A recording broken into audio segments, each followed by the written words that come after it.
right, everyone, we should be live now. Thank you all for joining us. We'll get started here in just a couple of minutes, but already we have some results coming in from Kentucky, which look pretty good for Andy Beshear as of right now. 30% reporting, 57-43, and you know, some of these counties are near completion. I mean, you've got some of these rural counties here in the southeast we've been looking at that are coming in better for Beshear than they did back in 2019, which is obviously a very good sign for him. Lee County, 81% in, an 8-point margin for Daniel Cameron. So already right off the bat, we have a number of pretty big results, I guess you could say, that sort of indicate where this race is headed.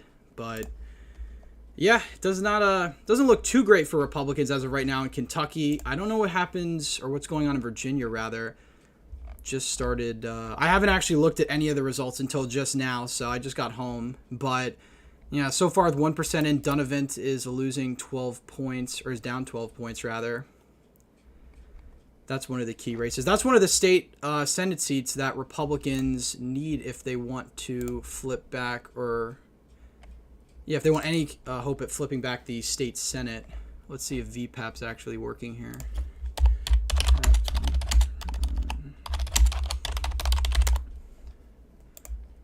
Yeah, I need to pull up the redistricting because that has all the results. But yeah, this the state Senate in Virginia really comes down to just 4 seats, and we'll talk about them. I talked about them in the video I did before, my final predictions, but that's what it's going to take. Dunavant needs to hold on. Juan Pablo Segura needs to hold on, which is up in Loudoun County. Once we pull that up, we'll get it up there. But of course, our internet's going to be a little slow on election night. But thank you all for joining us. Like and subscribe, obviously, if you haven't already. I suspect most of you guys are subscribers, so make sure to like this stream down below. Share this stream down below if you can, as we have results coming in. And let me know, of course, if you have any results you want to see personally. RBC says, how do you think Kentucky's going? Well, it looks like Kentucky is going Beshear's direction. That was my prediction, Beshear +3. That looks like where it's going to be. I want Beshear to win, but how are some places calling his victory?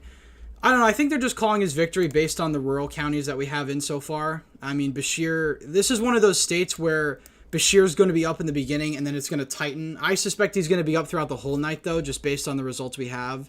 I always thought Beshear was the favorite, personally. I mean, that's what the polling all told us. I mean, he's a governor with a 60% approval rating, give or take, so you know, he was always going to be pretty favored. These are the counties I'm trying to look at the most, the counties that are almost fully reporting. Pulaski County, 68-32 for Daniel Cameron. Back in 2019, Pulaski County was 70-28 Bevin. So it looks like at this point, Beshear is actually going to overperform his 2019 margin, which shouldn't be surprising if he's going to win this race.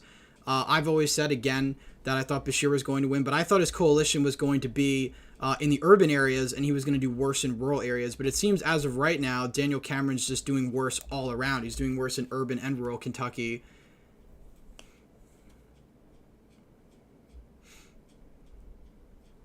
Yeah, no, Beshear is overperforming. What are the chances Brandon Presley defeats Tate Reeves? I'd say pretty low. I'd say that'd probably be one of the biggest upsets of the night. Pennsylvania. I hope they have the map for Pennsylvania. They don't. What is this? Apparently there's a Daniel McCaffrey for the Superior Court as well. That's kind of interesting. I mean, unless that's his current position. He's just running for. Oh, this is 2019. What am I looking at? I was about to say. I'm surprised they even have that. But they don't have a. Oh, they do have a map for Pennsylvania. All right, perfect. That's what we want. Yeah, Pennsylvania results probably aren't coming in for a little bit. I think polls close at Pennsylvania maybe at 8 o'clock. Couldn't even be 9. I'm not sure. Someone in the chat fact check me on that. I don't know when polls in Pennsylvania close. What are your predictions for Virginia Senate and House? I think the Senate stays Democratic. I think the House narrowly stays Republican. That's been my prediction. I have the House of Delegates at 51-49 for Republicans, and I have the state Senate at 21-19 for Democrats. But let's see if this will actually load. We can get this, but I'm sure this website's probably going to be tricky. Yeah, we can't really look at the competitive maps right now, or races. I could try filling them in, but It's really going to come down to just a handful of seats. I know there's 2 competitive delegate seats in the Richmond area. I mean, we'll fill this out in the meantime. But I know if the House of Delegates, this area is red. But yeah, of course. VPAP, by the way, is one of the... This website right here is one of the best websites I've ever seen for any state in terms of election data. They've got precinct data. They have maps, all that cool sort of thing. So if you're really interested, again, these are sort of the toss-up districts we're going to look at tonight for the House of Delegates. District 21, 65, 58, 57, 82, and 84. And I think there's a really small one here, 97. So that's the House of Delegates. Those are the pretty tight ones there. And then for the state Senate, there's really only 4 districts to watch. 31, 30, 24, and 16. And this is Donovan's district. So there's actually a Republican incumbent in this district here, District 16. But if we pull up the precinct results for this, this is how it voted back in 2022. It was plus 10 for the Democrats. So to say this is a difficult district to hold on to is probably a massive understatement. But this is one of the districts Republicans need if they want to flip back the state Senate. So they need this district potentially. They don't need it, but it would help them. They really need to flip District 24, District 31. That would give them a tie in the state Senate. So it's really just those 2 districts. They need 24, which is a Youngkin plus 3. And then you need District 31. That's for Virginia. I guess we'll keep filling this out in the meantime. But comment down below if there's any other races you want to look at. I don't know how Ohio is going. Ohio's got nothing reported. I'm guessing polls close there at around 8 o'clock. Mississippi, same thing. I think polls close at 8 o'clock. This independent actually dropped out, so I don't suspect they're going to take up a large chunk of the vote. But we've got the 2019 results up for comparison here. And we'll watch the results as they trickle in. I think Red is Great says I think it's over for Cameron at this point. Probably. You know, Cameron didn't really run the best of campaigns. He's also running against a very popular incumbent governor, so you have to keep that in mind. You know, Andy Beshear is not even the most conservative Democrat. You know, Brandon Presley is more of a conservative Democrat, or at least he campaigns as such. But Andy Beshear has been somewhat vocal about some of his more liberal positions, you know, on COVID, on guns. He supports red flag laws. So he's not exactly in lockstep with the state like you'd think a Democrat would have to be.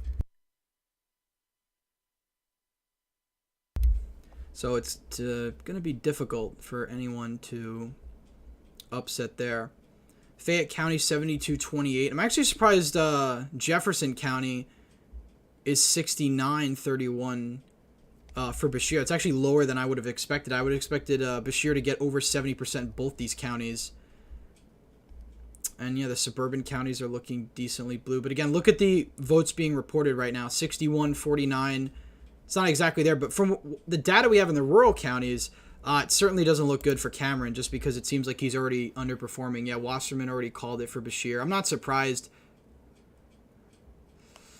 Praying we could pull an upset off in PA. My state needs a lot of help. Yeah, no, that's going to be... See, that's difficult. You know, but Pennsylvania potentially could be a sleeper. I don't know. I have it as like D+5. I think it'll be closer than what people think. I've seen predictions from, you know, Democrat 8-10. But Cameron could have won this, but his campaign was god-awful, yeah. Well, that's how you lose the state of Kentucky as a Republican. I mean, you have a obviously very popular governor, but on top of that, you also have just a really atrocious campaign with all sorts of mixed messaging, because I don't know how... I think they had a number of debates. I watched one of them, and, you know, Cameron just couldn't shut up about, you know, Joe Biden and all that stuff. And, you know, that's helpful when you're campaigning in a swing state or even a red, you know.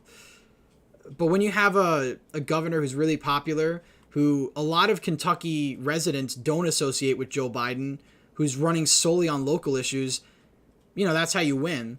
I mean, I'm pretty sure Ben Jealous tried to pull that shtick against Larry Hogan in 2018, and obviously it failed miserably. So you can't run against the president in a state like this where you already have a governor who's widely popular, who's liked by both sides effectively, you know, because there is a large minority of Republicans that approve of Beshear if he has a 60% approval rating.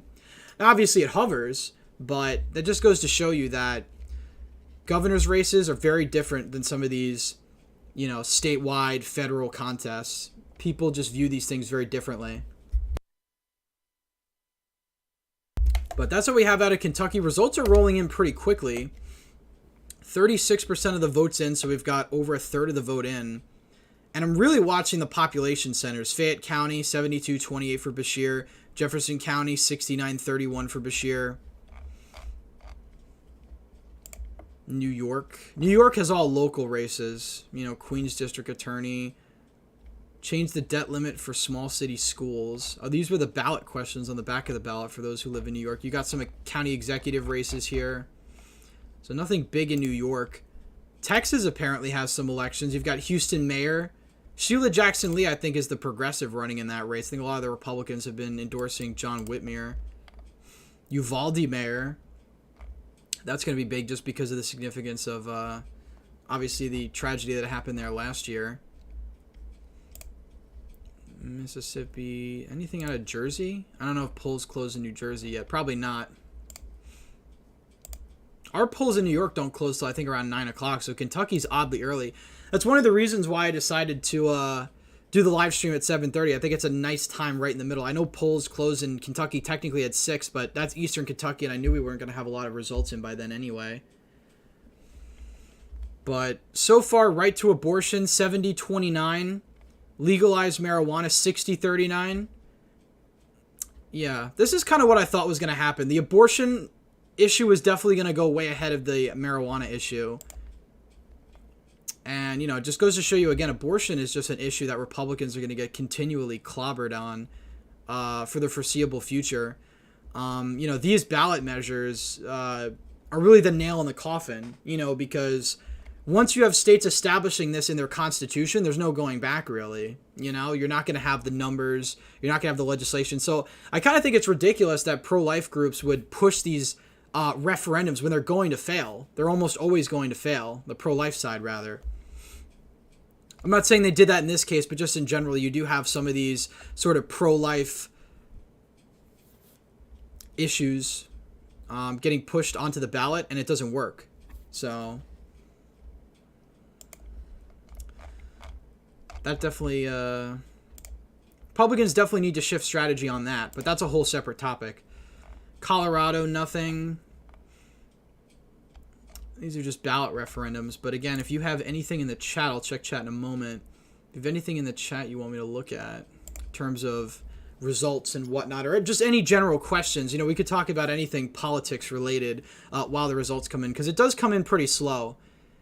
And I know for, you know, Mississippi, Ohio, whatever. Ohio's interesting, though, because, again, I actually think it's kind of surprising that you have legal marijuana running behind abortion. But, you know, again, considering how Republicans have been messaging on this issue, I guess I shouldn't be that surprised.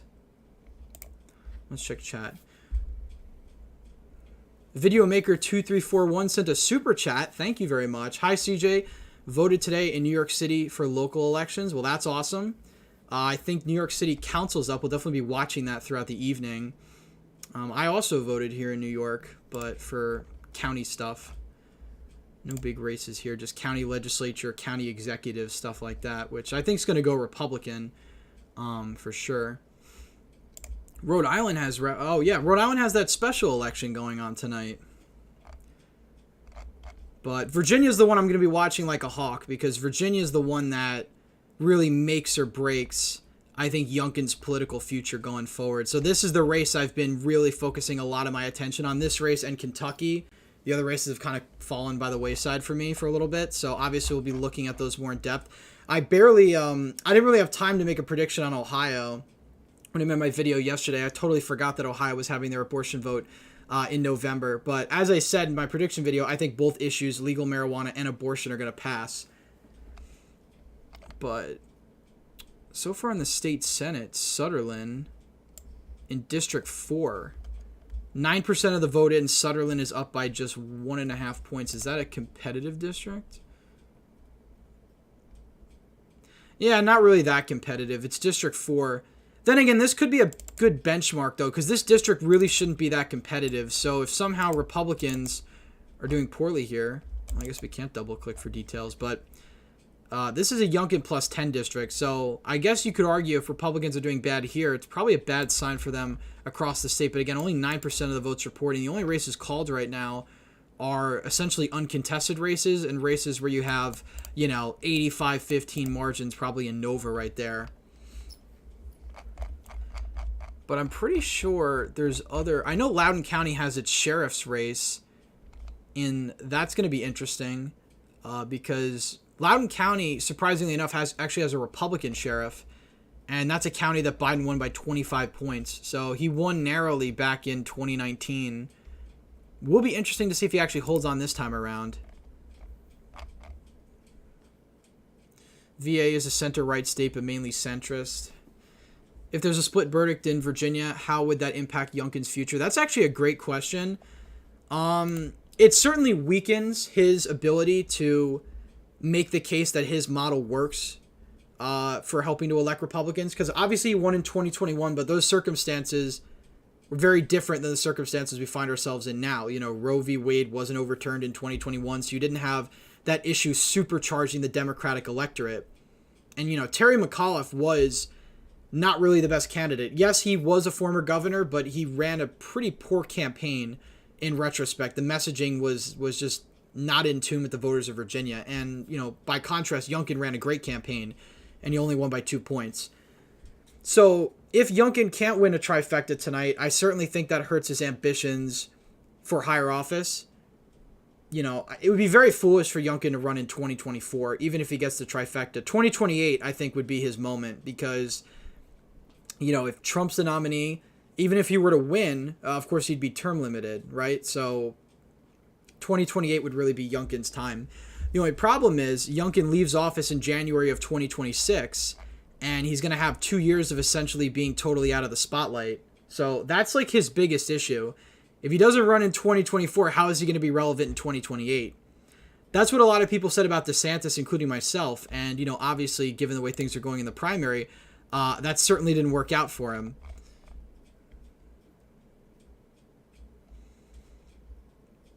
But we could take a look at some of these other races now.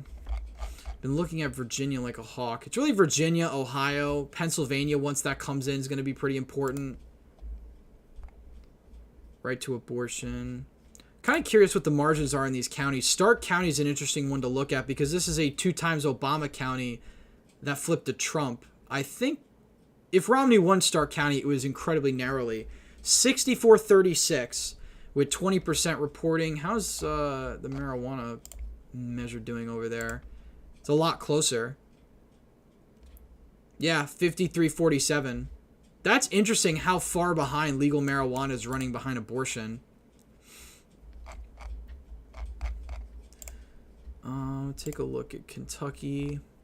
Yeah, so it's narrowing up now because you've got a lot of these southeastern Republican counties closing in. But look at these other races. I wasn't even paying attention to these. Secretary of State, 60-39, or 60-40 rather. And this is incredible. Fayette County. These blue counties are much closer than they were back in 2020. So this is actually remarkable. So even though Cameron is doing really bad as of right now, our other statewide Republicans are doing really well. And that's actually something, the video maker sent another super chat besides governor. It's funny how big Kentucky R's are winning. Exactly. Yeah, no. I mean, that just goes to show you this really was a Cameron issue. It was a Cameron issue, and it also was a factor that Beshear was in here. Was in office, really popular. So I think that's really why you're seeing such a disparity, which isn't surprising. Again, governor's races are much different than federal races and whatnot. But it actually is crazy, yeah. It is wild. And look at some of the splits here. You've got, I don't know how to say that, Breed County, 61-39 for Beshear, and you've got it going 12 points for Russell Coleman, and 57-43 for Michael Adams. So that just goes to show you the massive split we have in rural Kentucky. You've got a tie in one of these counties. That's certainly not going to last. What's the race in Pennsylvania? Pennsylvania is a Supreme Court seat. So I made a video about this probably last week. But if Republicans don't win this race for the Supreme Court, the earliest they can take control of the chamber is 2035. Because the court is currently 4-2 Democrat. If the Republicans win, then it's only 4-3 Democrat. If Democrats win, it's 5-2 Democrat. So it just increases the Democratic majority, but it's really a hold because the judge who had this seat before died, and that's the reason they're having the special election. But I am curious what the map is going to be. I put up my map on my final prediction, but I had Luzerne County going red. The rest of these other counties, all the other swing counties going blue. Northampton, Bucks, Erie County, those places, I had them all going blue. So I had the margin by 5 points for the Democrats there. Are you saying abortion is way more concerning than Bidenomics? Well, according to voters, that's obviously it. See, abortion is one of those issues that supercharged Democratic voters like nothing I've ever seen before, except maybe Donald Trump. And honestly, the abortion issue seems even more paramount to a lot of these voters. So yes, in that sense, it does. It is more important than the economy. Connecticut's having elections. It's all local stuff. I mean, we could breeze through this stuff as we go on throughout the evening. Probably definitely stream for a couple hours. Maine's got some ballot measures. Anything interesting? No, it's all like tax and building projects and things like that. Nothing that has much national significance. But Pennsylvania, Ohio, Kentucky, New Jersey, Mississippi, those are really the states we're watching tonight, along with Virginia. Everyone's saying black turnout is down in Kentucky and Mississippi, so I actually wonder what Presley's margin is going to be. I have Reeves winning by like 6.5, I think. Just because I think Presley's going to improve in the northern part of the state where he was state commissioner. Again, could be wrong about that. Brandon Presley winning would be probably one of the biggest upsets since Hogan winning in 2014, truly. Because, even though Tate Reeves is not really popular, he's kind of like, 50-50. He's a little bit underwater, but it's not like to the point where Matt Bevin was, where he has like a 20% approval rating.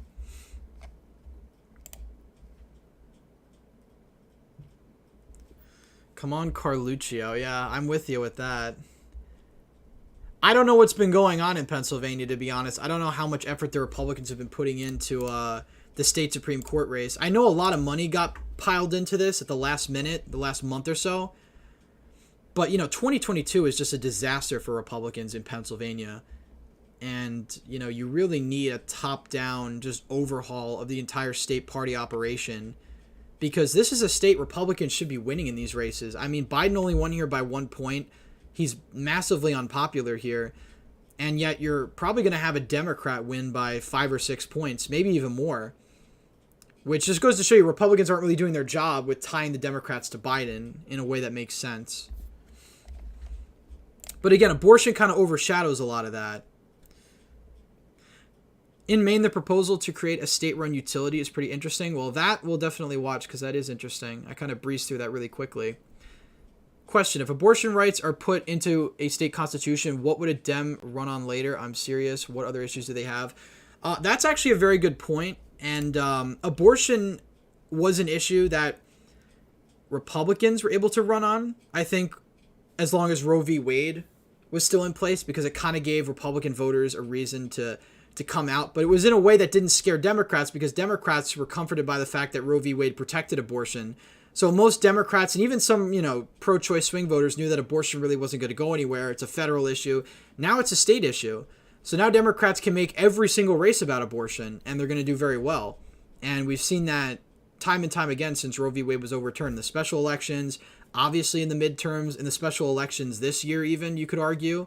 And we're going to see how that plays tonight. But we'll go back to Virginia because we have more results in. I wonder if, let's see if VPAP has a map of tonight's results, because hopefully they do. And if not, we'll check Decision Desk, because Decision Desk might actually have a map, because that makes this a lot easier instead of, searching these by districts, because I don't really memorize the district numbers here.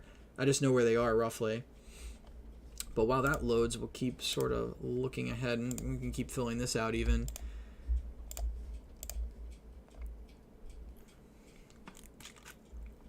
Let's see. Yeah, VPAP's going to be slow. Any website, any website having live election results is going to be pretty slow this evening just because they're going to be overwhelmed here. And VPAP's sort of a small site. But again, it's a great database for any Virginia-based elections because they've got essentially everything.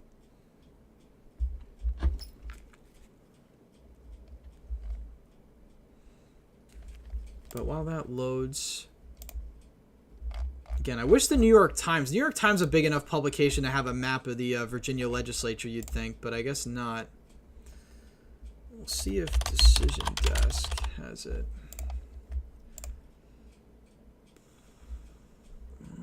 Well, we don't want to sign in. Here, I'll sign in over here. But it's all about suburban turnout.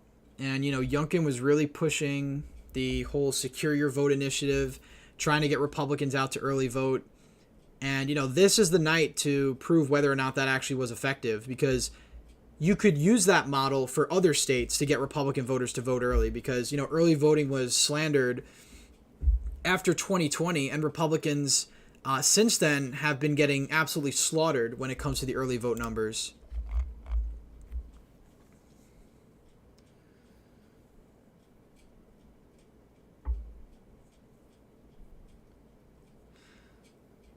Lisk asks, Empire State, should we work on guaranteeing abortion access in all states in order to deflate Dem base? It's still polling as a number 3 issue for voters. Well, you could do that. The only problem is Republicans would lose their own base by doing that. So you'd have to think of the trade-off there, because there are a significant segment of the Republican base that are pro-life. You do something like that, they're not going to turn out to vote. And, honestly, at this point, we're in a situation where Democrats would probably never forgive Republicans on abortion. So, throwing your own base by the wayside would just be a complete strategic miscalculation. Politics of it aside, regardless of what you believe aside, I think that would just be a poor tactic, because you're putting your own base. And again, it's such a massive issue. That's the thing. It's such a big issue for a lot of Republican voters. You can't really just do an about face on abortion. Because we're at the point now where even the 15-week ban, which many voters say they could get behind, is toxic, because you talk about restricting abortion in any capacity and you lose support. You turn off moderates and independents instantly. And obviously that's a massive problem, because when you have states like Virginia, those are people you have to win over to win a state like Virginia. Youngkin would not have won if he wasn't able to win a significant segment of moderates, independents, even small chunk of Republicans that, have been turned off by the party over the last 8 years.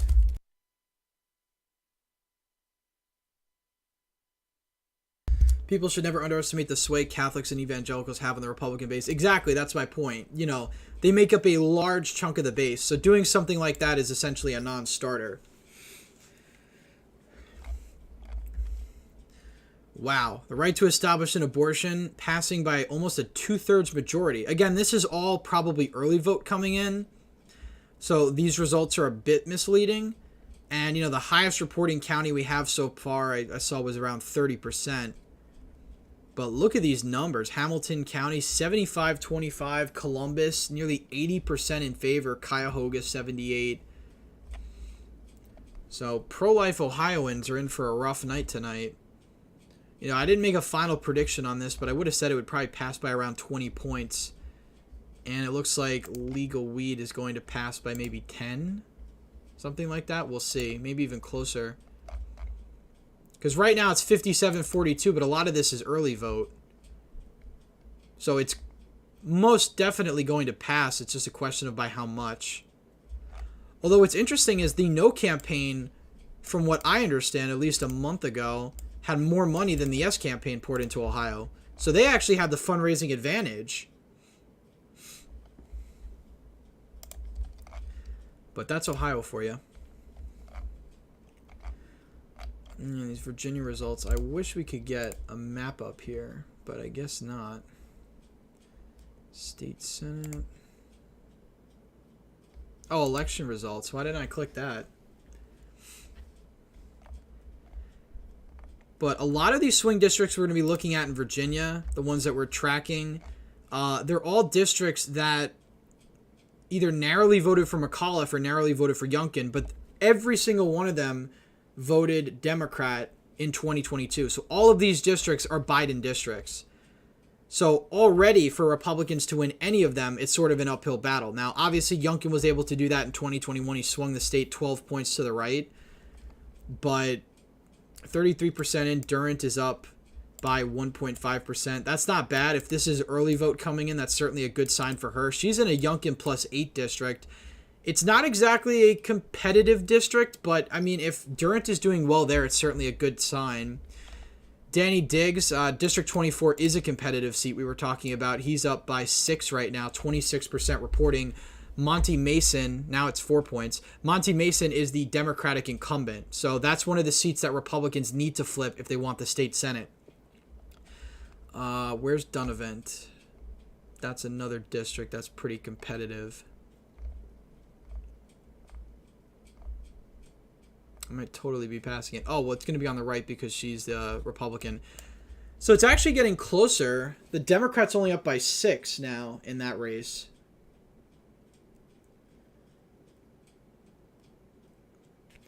So far, not terrible results. Again, if this is election day, very bad. If it's early votes, it's certainly good for Republicans because, you know, this could easily be made up with election day voting. I really wish VPAP would work because we'd probably get some precinct data on some of these competitive races, but I guess it's not going to cooperate with us tonight, which I suppose is understandable. But yeah, these results are trickling in faster than I thought.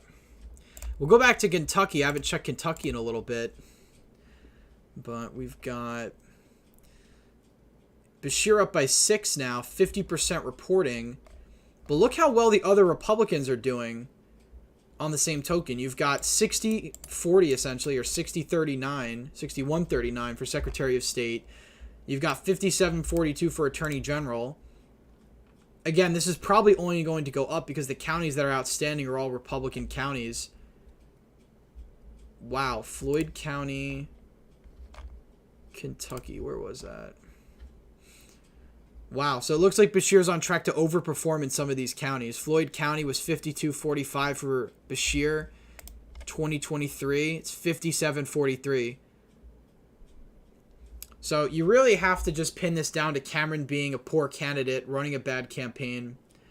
And, you know, this really debunks the notion that just because somebody wins statewide by a large margin, they're a strong candidate in a sense. Because, look, you have Beshear win by 0.4. Cameron won by one of the larger margins down ballot, 57-42, or nearly 58-42. So a 16-point margin for Cameron. At the end of the day, it doesn't mean a whole lot when you're running against somebody popular. But I'm just surprised at the massive difference between, I guess the Secretary of State candidate must be pretty popular. I mean, he's an incumbent. Because if you look at these numbers in Fayette County, he's only up by 8 points in Fayette County. Beshear is up, 44 points. Some crazy margin up there. So the split ticketing already is sort of insane. Donovan is 16. This is 16th, I guess. Ohio is red but pro-choice. As are most states. Iowa's also in the same camp. First votes for PAN. Oh, well, thank you for that one. All right, so Pennsylvania, we do have some results. Oh, boy, this is it. We've got Allegheny County, 81-19. That's early vote. So that's a pretty big margin with over half a third of the votes in. Just for context, we might as well throw up the 2022 elections because to give us sort of I hate when it does that. To give us some sort of context here because I'm going to pull up the Fetterman race because I think it's more indicative of a typical Democrat versus Republican race in Pennsylvania than the governor's race was for very obvious reasons. So, yeah, so just as a benchmark, Fetterman he won Allegheny County by nearly 30 points. It was a 28-point margin, 63-35. It seems like Democrats now are always breaking 60% in Allegheny, which is certainly not good for Republicans since Allegheny is a massive county. Donald Trump both times was able to keep his opponents under 60% here. Even Biden, I think, didn't even hit 60%. But now in a lot of these down ballot races, and certainly after 2020, you're seeing Democrats go over 60% here. And, that's really a product of just a lot of these suburbs trending away from Republicans. But the counties to watch in Pennsylvania, certainly Bucks, Northampton County, which is really a pure toss-up county for the most part. Erie County is another one. Luzerne County. Those are all counties I talked about in my counties to watch video because I think they're going to determine, and Chester was the other one, because the margins here I think are indicative of how the state's going to vote as a whole. If Carluccio's doing exceptionally well and it could happen because again, when you have these Supreme Court races in PA, these down ballot races, you tend to see more of the old coalitions sort of flesh out. So you could see Carluccio do better in Chester, better in Bucks, but a lot worse in western and just the rural parts of the state. I don't know what kind of campaign she's been running. I really haven't heard any news out of Pennsylvania in regards to that. So that's the real difficult thing. Fayette is home to University of Kentucky. Yeah, but it's also home to Lexington, so it's just a big city in general. I'm in Chester County, PA. This area is blue, at least on paper, once the counties get their hands on ballots. Well, Chester County is just a very educated county, so, Republicans have been losing those voters in droves, and there really hasn't been a way to stem the bleeding there because, over the past 8 years especially, you've just seen areas like that. Because Chester County was once a Romney County. Romney won Chester County. Now you have Chester County going to Democrats by nearly 20 points. And again, this county has over 500,000 people. This is a big county. Bucks County, also a pretty big county. But this area has always been more of a swing white working class / suburban county, which is why even though Chester's trended very far to the left, Bucks County really hasn't. Bucks County stayed pretty stagnant by comparison. But only Allegheny County in. We've got the Philadelphia mayor's race. Obviously, that's not really going to be competitive. So there's that. The Democrats probably going to win by 60 points or so. Back to the Virginia legislature, Democrats leading in the House of Delegates. That's mostly because of uncontested races. Republicans also have a lot of uncontested races, which is why I didn't even bother to calculate the popular vote for either of these, because I think doing such a thing just isn't worth it, because the uncontested races kind of throw a wrench in that. If every race was contested, you could kind of predict that, but with uncontested races, not really.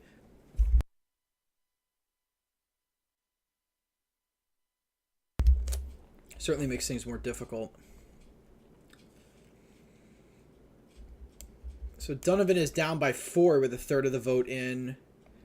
We got Danny Diggs in the 24th. Juan Pablo, where's Segura? That's a race I really want to watch because that is the tipping point seat, in my opinion. If Republicans win that seat, unless they lose everything else, they win the state Senate because it'll be a tie, and then you've got... If Segura is leading, with a third of the vote in, Segura is up by 6 points, which is not bad. Donovan's down, but she's only down by 4. But I don't exactly know what votes we're getting. I would imagine we're getting early votes first. And if that's the case, then that's pretty encouraging for Republicans here. Bucks County is one to pay attention to, certainly. Lots of Philly commuters out here. Burgum 2024. Well, we'll see how that turns out. Next debate's tomorrow, I believe. I totally forgot about that. We'll have to, I can't live stream it, but we'll definitely talk about it on Thursday. But that's Virginia for you. Take a look at Ohio now. But Ohio's really tough state to categorize because, obviously Ohio's a red state, but it's sort of a recent convert, and it's a more socially liberal state. That's why you have the abortion vote passing by such a monumental amount.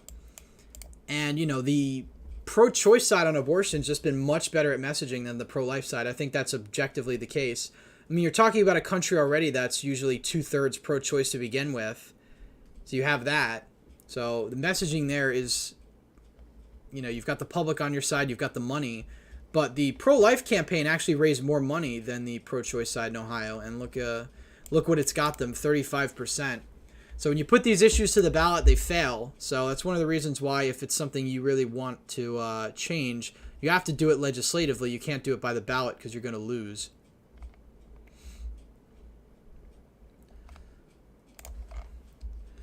But that's Virginia. Mississippi, we've got nothing yet. I guess Mississippi closes at 9, or the polls might have just closed at 8.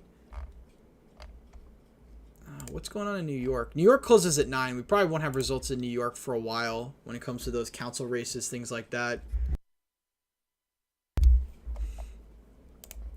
Texas has that mayor's race in Houston, Uvalde.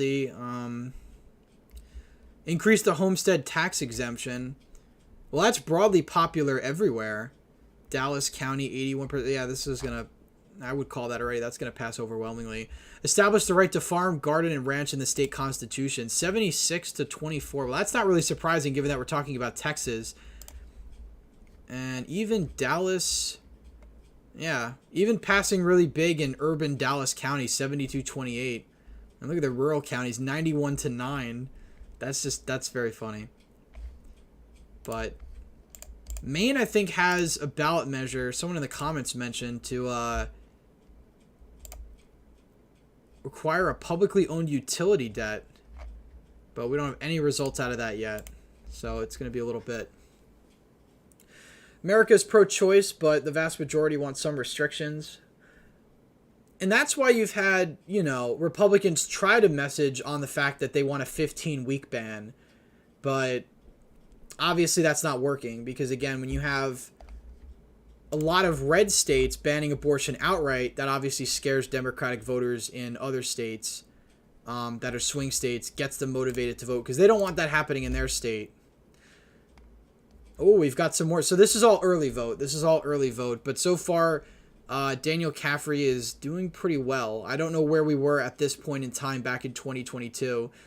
But, I don't know what the Pennsylvania GOP is up to. But they've got to correct their act. Because at this rate, 2024 is going to be a slam dunk for Democrats. If you don't get the early vote in order. Because the early vote should never be this lopsided.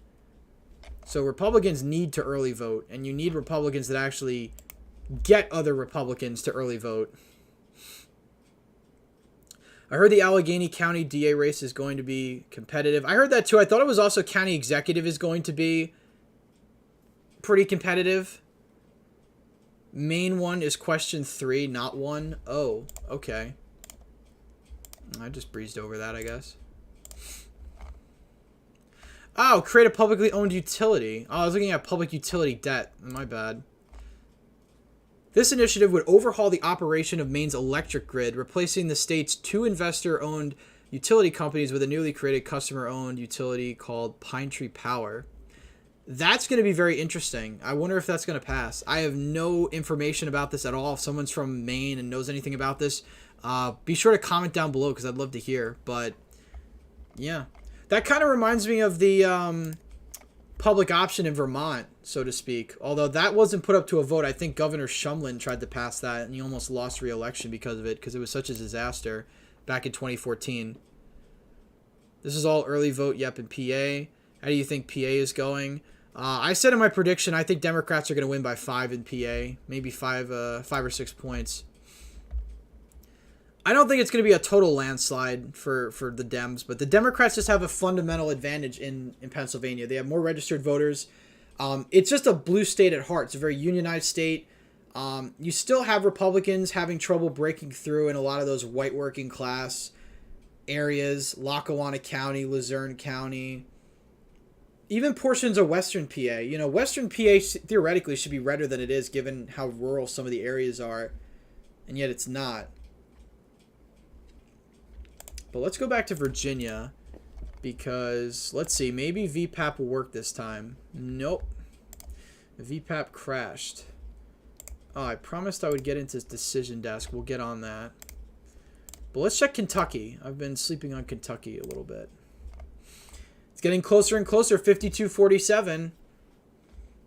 55% of the votes in, but only 33% of Louisville's in. So that's 2/3 of the vote outstanding there. Fayette County is almost totally in. 72-28 Bashir. Where's Elliott County? Everyone talks about Elliott County. So Elliott County, I think, moved to the right. 53-47 for Bashir. Elliott County was... Wow, yeah. Okay, interesting. So Andy Bashir is doing better in southern Kentucky, doing worse in the northeastern part, maybe. Rowan County, 61-39, 58. So it's a bit of a mixed bag. You have some areas where Bashir's overperforming his previous performance, and you've got some areas where Cameron's overperforming, where Bevin was back in 2019.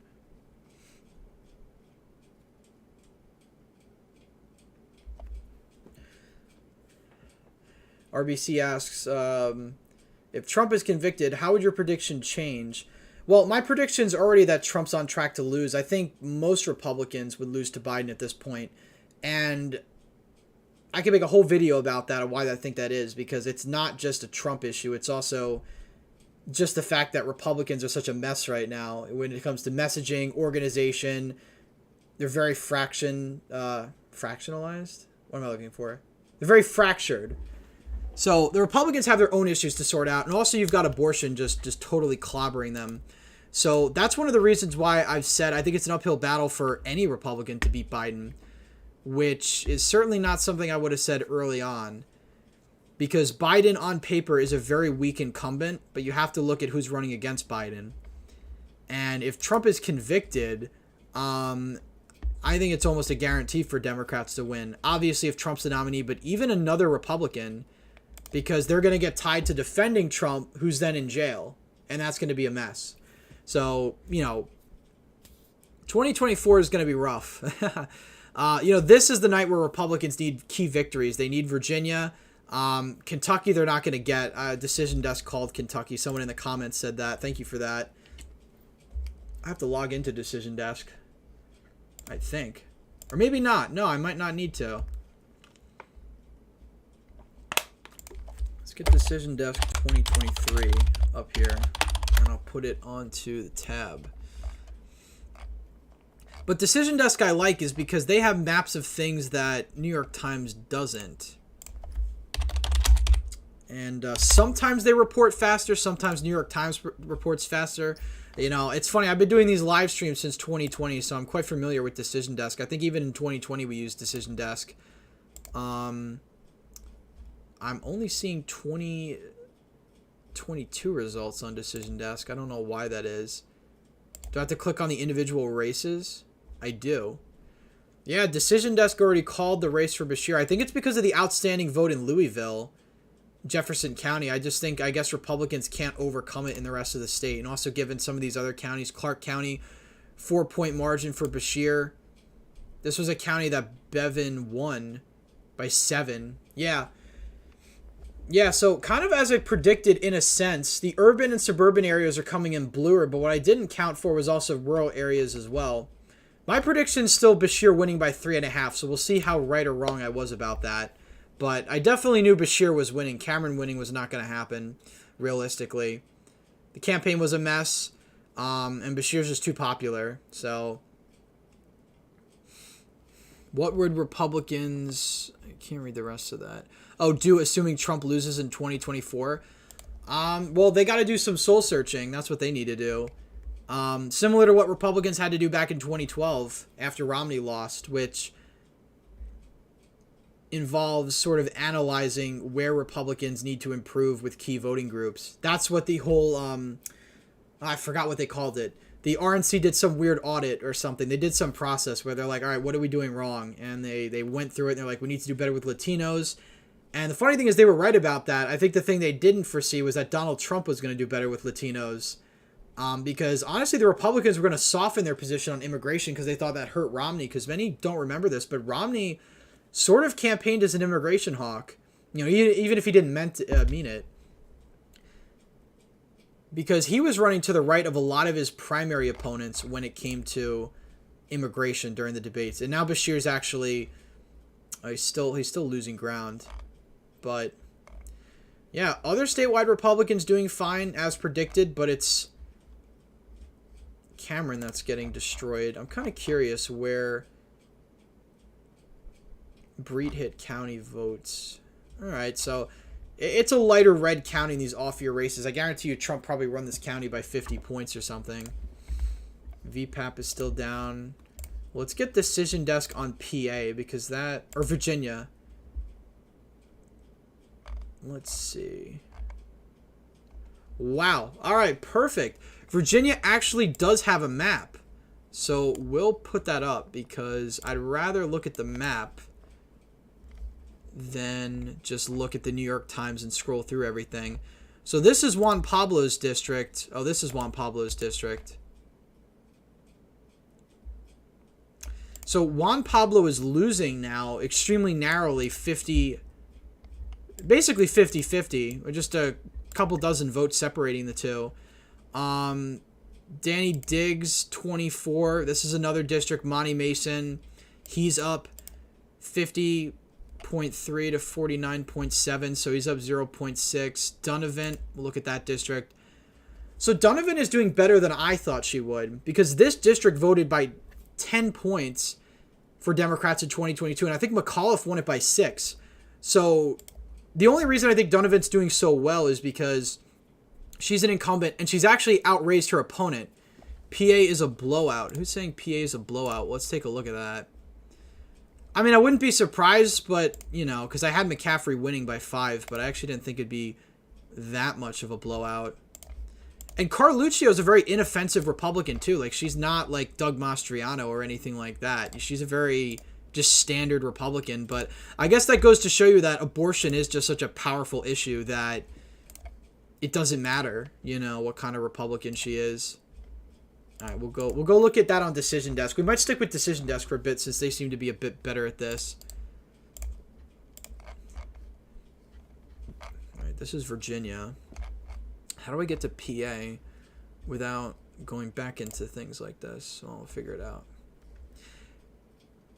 Oh, this is 2022. A video I thought about doing that I'll probably do at some point was taking the whole I side with quiz in terms of the primary. Somebody asked in the comments earlier, it was a while back, who I was supporting in the primary. If you follow the Twitter, you know the answer to that. But I'll make a video on that probably in the future. I mean, most of my videos have been more analytical, just analyzing elections and whatnot. But political commentary is also something I'll probably dive into at some point because there may be some dry spells in the slower parts of the primary. But really, the primary has just been a constant news cycle. So maybe not. Maybe not. We'll see. PA's posting mail-ins. That definitely makes sense. PA always puts its mail-ins first. That's how Fetterman was up big in 2022. But it's always the case with the Republicans in Pennsylvania. The Democrats win the early vote, you know, 80-19 like this. And then, you know, it's impossible for the Republicans to make it up. And look at this. Lackawanna County, 76-24 for Caffrey. Luzerne County, 65-35. Caffrey. Monroe, 76-24. York, 71-29. Yeah, I mean, this is all early vote. Obviously, this is an election day vote, but still just weird seeing safe red counties like this go super blue.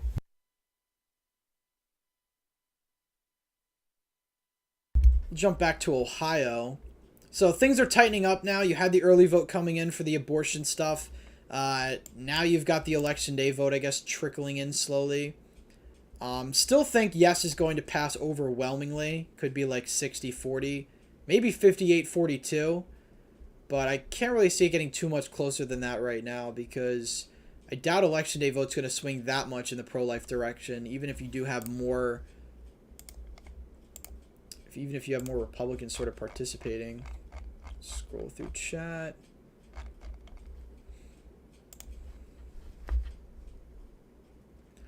Oh, well, there goes the mouse. Don't know why it's doing that. But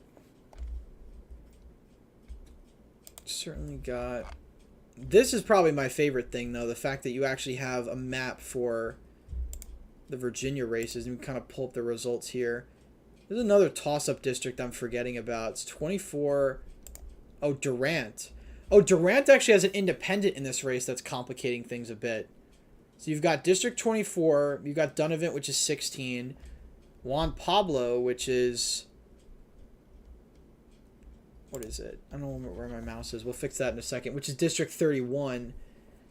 And then, oh, how's that one delegate doing? The OnlyFans delegate. I think she's District, 24 or whatever? Hold on, we'll fix this with the mouse in a second. But yeah, so far, not a lot I could say about the Virginia results other than that all these races are pretty close. I mean, I think that's pretty obvious. At this rate, again, because I think this is all early vote coming in. But Republicans really need a good showing tonight because this is all about Youngkin's political future. You know, if Youngkin doesn't get his trifecta, his case for the presidency is much weaker. It's much, much weaker because how are you going to message to Republican voters you're the strongest candidate and whatnot, you know, if you can't even win your state's government and get key legislation passed? Because, you know, there's only so much Youngkin can do with Democrats controlling the state Senate. There we go. That should fix the mouse. There we go. I mean, you can get some swing votes. You have Cray Deeds, who's sort of a swing Democrat. He's in a safe district. I mean, he's going to win overwhelmingly anyway. But there are some Democrats that'll work with you or work with Republicans, but they're sort of far and few between. There were actually a bunch of primaries this time around that kind of wiped out all the moderate Democrats. There's one I'm thinking about, what is his name? Chap Peterson in Fairfax. He was in a Biden plus 50 district, but he voted like he was in an R plus 20 district. Of course, he got primaried out this time around. Wow, Joshua Cole in the House of Delegates. And I was right about this race. This was a race. This district swung very, very far to the left in 2022. I said Josh Cole was going to win pretty easily. Looks like I'm right at this point.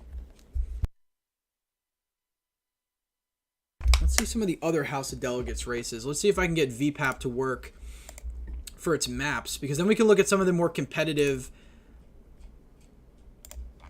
House of Delegates races.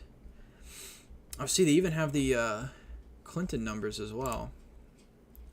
District profile. Where's the redistricting? Okay. We'll pull up the competitive maps for the House of Delegates because I've been looking mostly at the state Senate. So you've got District 21. District 21, which is here, which is currently going blue, 54-45. So that's definitely not good news for Republicans. If they want to keep the House of Delegates, they need District 21. What else? This district's safe Republican. It's not really... Even though it's got Loudoun County, it's a safe Republican district. Am I able to zoom in on this map? Probably not. So Susanna Gibson's actually leading with 31% of the vote. But if this is early vote, that's probably not the best sign for her because it's probably going to narrow up and she's going to lose. She was the one who had that OnlyFans scandal and Chatterbait and whatever that stuff was, those adult sites or whatever, so... Let's see. Other competitive districts. District 82. You've got an incumbent Republican there. Wow. 28% of the vote in. Obviously early vote. Probably black precincts, but down pretty big. 60-40 essentially down there. And then there was another one. District 84. That's a McAuliffe district. I don't expect that district to flip. But I'm curious what the results are. See, for some reason, that district has a Republican leading, which is pretty surprising because that was a McAuliffe district. And we don't have any results coming out of this part of the lower Shenandoah Valley yet.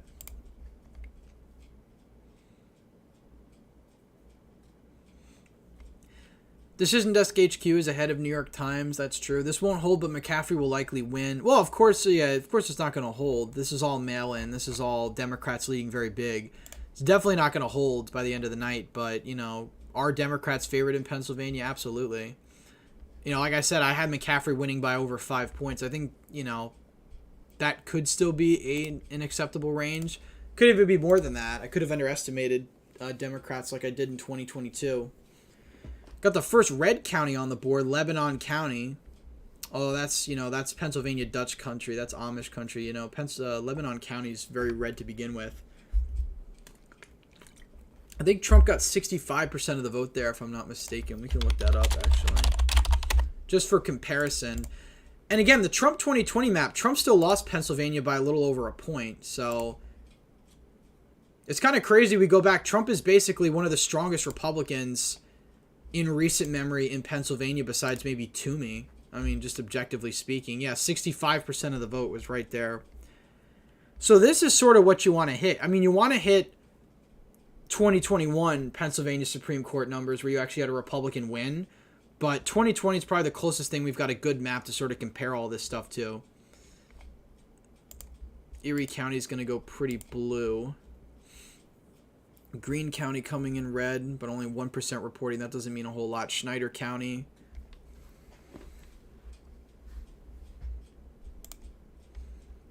But yeah, Pennsylvania, Virginia. Let's see if Mississippi is up. If we've got any votes. We do have votes out of Mississippi. So Jasper County, 56-41. 15-point lead for Brandon Presley. This county in 2019 voted for.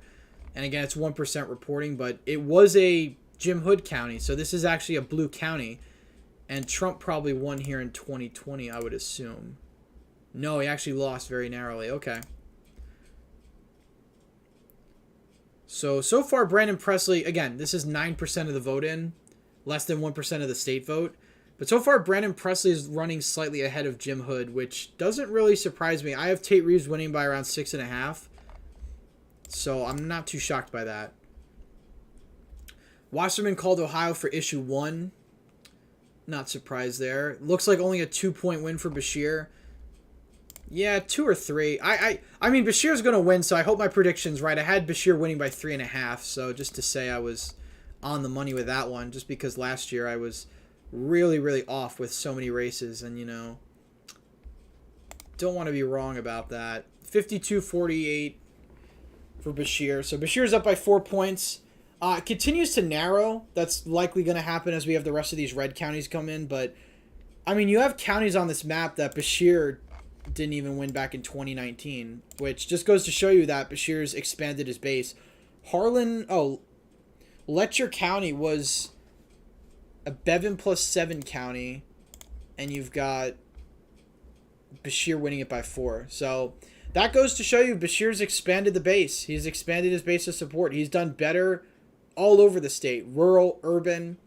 So definitely was probably wrong with the county map when it comes to Kentucky, but my margin might still be somewhat accurate. We'll see. I have it Beshear 3.5. Oh, see, now he's going up.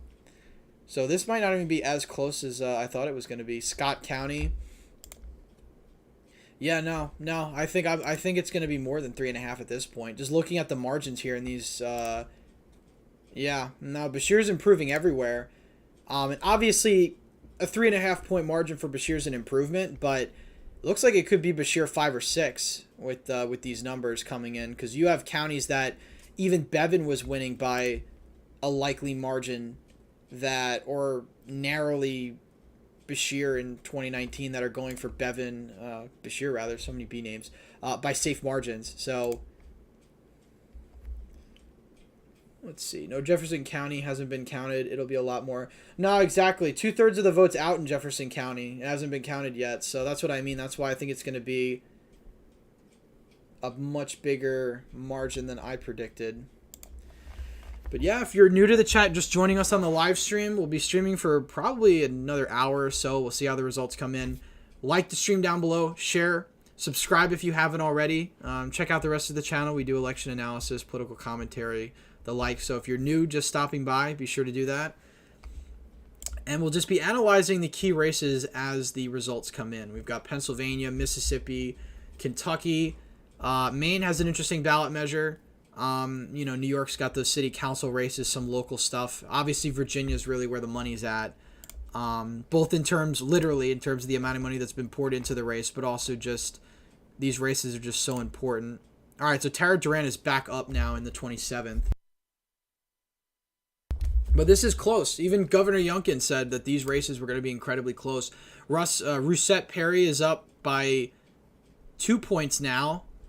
72% reporting, so that's getting really, really close. I had Rousseau. I want to say Rousseau, but it's Rousette, I think. I had her winning by around like 2 or 3. I mean, at this rate, it looks like it's going to happen, which if this is the case, Republicans are not going to win the state Senate, which was my prediction. But they have to win here in the 24th for my prediction to be correct, because I had Republicans flipping that district, all else essentially equal.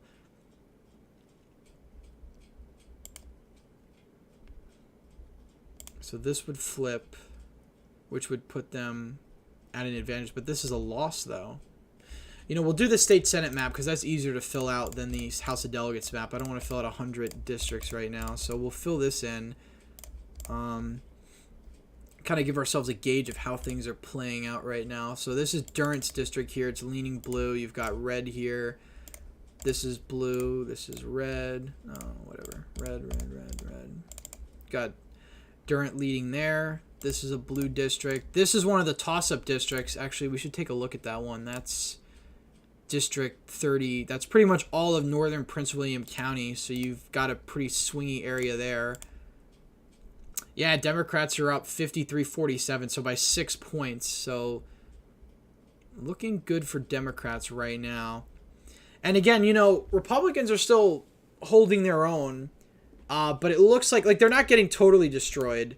You know, they're holding their own. But again, that's just the nature of how the state Senate and House of Delegates maps were drawn. In fact, it looks like they're doing worse in the House of Delegates than they are in the state Senate, which is sort of interesting, because I'd predicted the Republicans would do better in the House of Delegates. It looks like may not be the case. Again, we still have plenty of time, but this district's going to go blue. That was sort of a toss-up. Susanna Gibson, 41%. What's the district next? See, I wish I could zoom in on the maps, but I guess I can't. But there's some in Virginia Beach, too. I can't really click on them, so we're going to have to just use New York Times for those. But Virginia's the number one, because Youngkin's future hinges on Virginia. So that one, I think, is the most important to watch in terms of electoral significance. And obviously, no matter what happens, Youngkin's still the governor. So Democrats can't get a trifecta or anything like that. CNN must be behind. CNN's always behind. All the mainstream outlets usually call things much later than I do. I mean, if you actually just look at these results, you can get a pretty good sense of how the night's coming in. But obviously, the news networks like to have a horse race going. So as a result, they're going to take a lot longer to call things. Someone in the comments said Maine results are actually coming in. So we'll take a look at those. Republic Utility failing massively, 77-23. So I think I already have a sense of how this ballot measure is going to go. We don't have a map yet. And also, apparently, Maine just had I guess an uncontested state legislative seat. So what was the election for then? Regardless.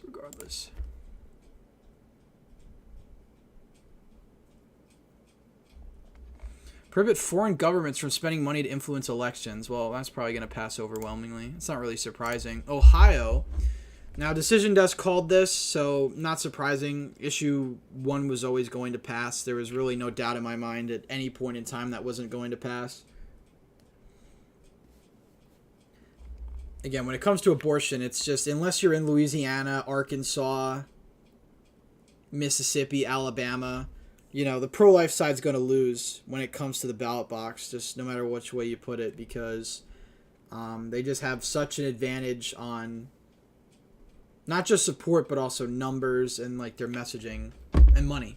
So there's that too. Legal weed passing by 12 points, while abortion passes by 21, somewhere around there. So not surprising in Ohio. Ohio doesn't have any other elections besides these ballot measures, so this is pretty much it. I mean, I'm sure there's mayoral races somewhere, but nothing really too significant. Texas, you've got John Whitmer leading 44 to 35.5, 30% in. Sheila Jackson Lee was the progressive in that race. Increased the homestead tax exemption. Hamilton County's against that for some reason, even though it looks like it's probably a very rural farm county. Austin County, unsurprisingly, probably the least supportive of that.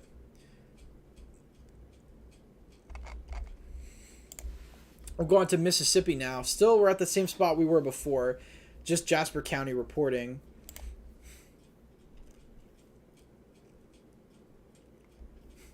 Issue 2 can fail. I suppose it could at this rate. But I wouldn't say so, just given the fact that legal marijuana is just popular in the country.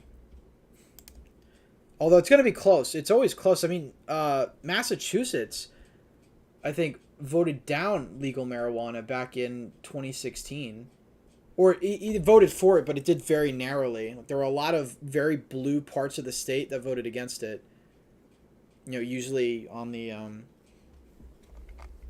what's that thing called? Cape Cod. Those sorts of areas. Very, very blue when it comes to presidential and statewide races, for the most part, except governor. But on ballot measures, that's when you really see how people vote on very specific things. Donovan narrowly down with 49% of the vote in.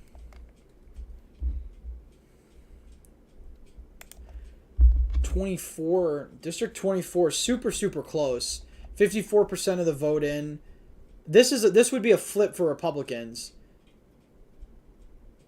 This district has a current Democrat representing it.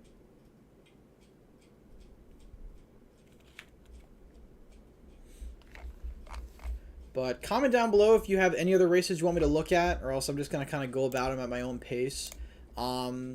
Subscribe if you haven't already. Like, share this stream with your friends. We have about 100 live viewers right now. Over 100 live viewers, so let's get it up. Share this stream, like, comment, subscribe. Rhode Island U.S. House special election was closed. What does that mean?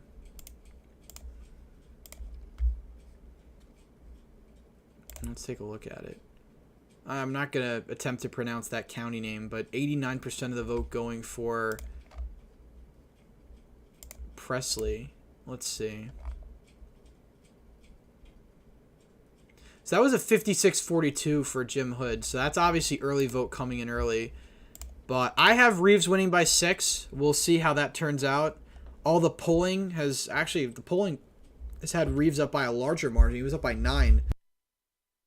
So me having him up by 6 is actually saying the polling is going to underestimate Presley, which I think is likely. Again, Presley is pretty unpopular. You had the whole welfare scandal. You had the Jackson water scandal.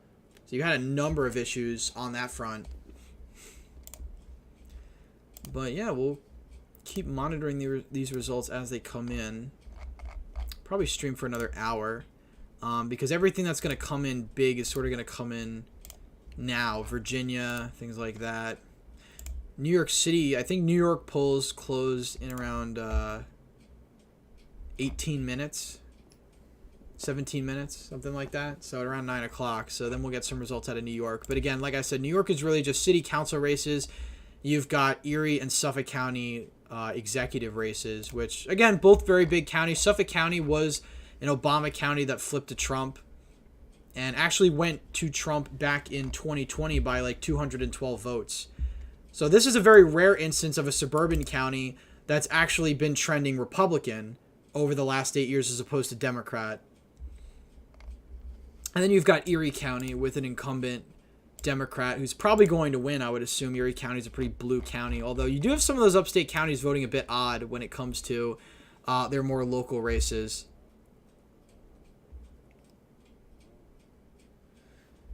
Hey, New Jersey, holla at you, boy. Let's see if New Jersey has any results coming in. We have... Oh, wow. We do have some results out of New Jersey.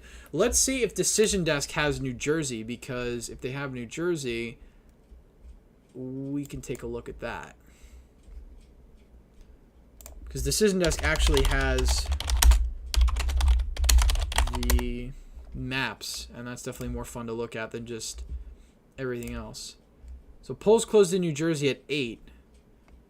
Oh, wow. Okay. Well, we actually do have some results out of New Jersey, so we'll pull those up. So where's Edward Durr? That's the guy who beat Steve Sweeney.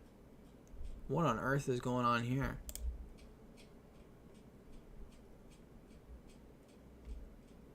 I know there's so many people voting in these assembly districts. Do they have jungle primaries in New Jersey now? Somebody comment down below if that's true or not. I guess they do. I have no idea what this is all about. Maybe for the state assembly. Yeah, because in the state assembly, you've got some weird system here with their assembly districts. I have no idea what that's about. State Senate. Where's Durr's district?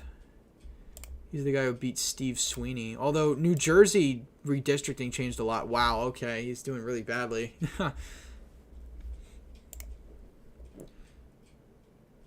In New Jersey, where I reside, I'm interested in the local school board elections. Well, that's good. School board is one of the most important races you can vote in because that has the most direct influence on your life and your kids. So, you know.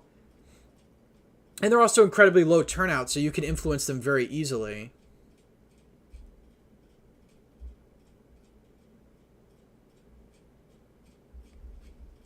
State District 3 for Durr. Yeah, I see that. Well, he's down pretty big. We'll go back to Virginia. 72% reporting, still about the same. 2-point margin of victory so far for Perry. Youngkin's been doing a lot of campaigning up in Loudoun County, and turnout's been very high up there. So this is going to be a nail-biter. Danica Rome. Oh, I said this district was going to go blue. So 53-47 so far. Wolf. Good candidate, but just he's running in a district that's just too hard for him to win. 54. Ooh, yikes. 54-45. I think this was a district I had going narrowly Republican. Oops. That was a bad prediction if that was the case. Susanna Gibson's about to lose her lead to David Owen. 41% of the vote in. So I'm really just focused on the key races. We're not really going to focus on anything else. Just the key races here in Virginia, which is about a handful of state senate districts. Really just 4 of them. And then, all right, Durant. So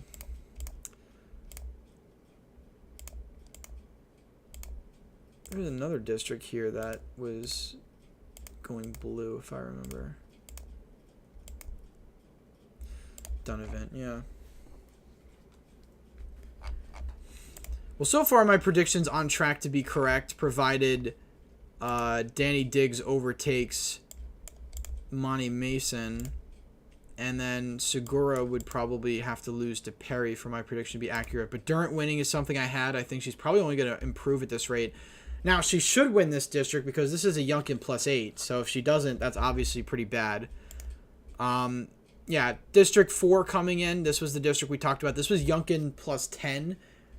The incumbent Republican's up by 11 now, so overperforming Youngkin by a point is always good for Republicans. So you could see a bit of a mixed bag, but again, the state Senate map is very tricky.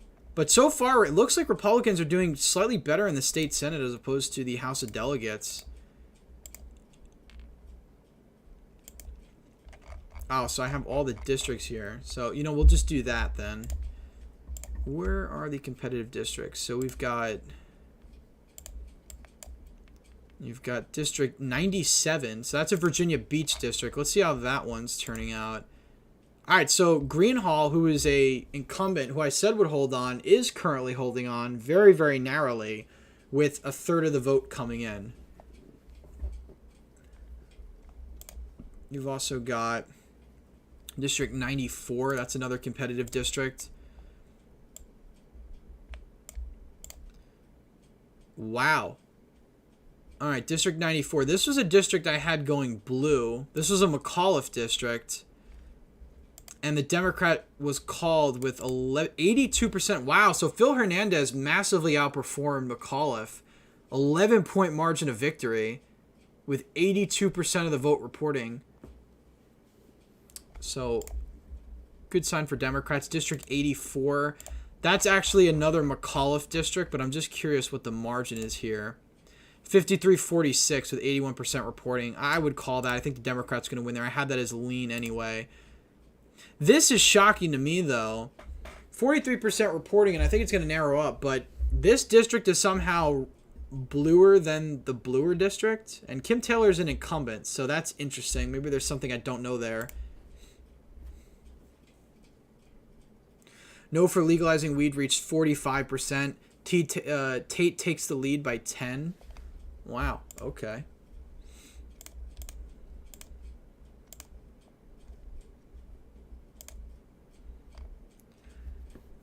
Wow. Let's see what the results are here. DeSoto County, Tate is up by 19. He won the county with 60% of the vote back in 2019. So it looks like he may be on track to overperform. And if that's the case, then Brandon Presley is really done, because this northern part of Mississippi is his district on the Public Service Commission. If he's not overperforming there, he's beyond toast. I mean, I already thought Brandon Presley wasn't going to win, but certainly not at this rate. 75% of the votes reporting in Kentucky. And yeah, no, a lot of bluer counties in rural Kentucky than I was expecting. Jefferson County, 71-29. Fayette County, and Beshear continues to increase his lead. Wow. Beshear plus 6. Or 7. Yeah, Beshear plus 7. So we're really seeing Beshear overperform. Democrats are overperforming tonight, which isn't surprising, but again, it goes to show you Democratic voters are still mad about abortion, and they're going to go out and vote about it. But again, Decision Desk already called issue 1. Issue 1 is done. Issue 2 could potentially be very, very close. But again, it's likely to pass. I said both these issues would pass. It seems that that's going to be the case. But you still have a lot of votes out in Cuyahoga County, Franklin County, Hamilton. All of these votes are going to just propel the yes side for legal marijuana. And look at these rural counties. 95% in, 83% in. So this margin is probably only going to increase. So keep that in mind as we look at Ohio.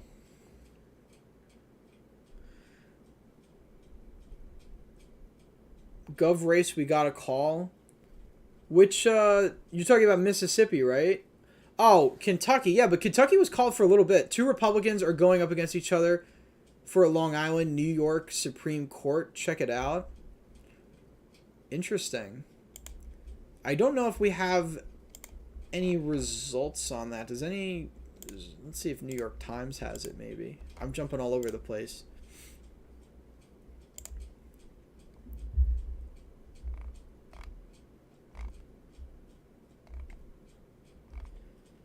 Executive, District Attorney, Staten Island. Oh, Supreme Court. Wow. That's interesting. I didn't know New York elected its Supreme Court. I don't think it does. Well, the Supreme Court's not the highest court. I should say that. The highest court in New York is the State Court of Appeals. So that's more important than the Supreme Court. But that is interesting that you've got... I mean, I'm not surprised it is Long Island. Long Island is much redder when it comes to sort of those down ballot races. Yeah, Andrews versus Carlson. We could take a look as those results come in. I don't know how long we're going to be streaming for the New York results. I can't stream too late tonight, so we'll probably cut it around 9:30. But just to sort of get a gauge as how these races are going now. So, of course, if you have any questions, any races you want me to look at, feel free to comment. Subscribe to the channel if you haven't already. Like this stream down below. But, yeah, mostly watching Virginia, mostly watching New Jersey, Ohio, Mississippi. And Reeves is doing better than I expected him to do. I had him up by 6.5. So far, at this rate, he's going to be outperforming that, most likely. Union County, 74% of the vote for Reeves. So Reeves is improving even in northern Mississippi. Lieutenant Governor, 61-38. Not surprised by those results. Attorney General, same thing. But if black turnout is really down, of course, you know, Brandon Presley's done for. Because he would need a Louisiana-type situation where you have, you know, Brandon Presley taking a large share of the white vote for Mississippi standards, and then really high black turnout. So all those things put together is sort of a perfect storm for Democrats. And that's what they had in Louisiana back in 2015. They also had the pleasure of running against David Vitter, who had a massive, adultery scandal.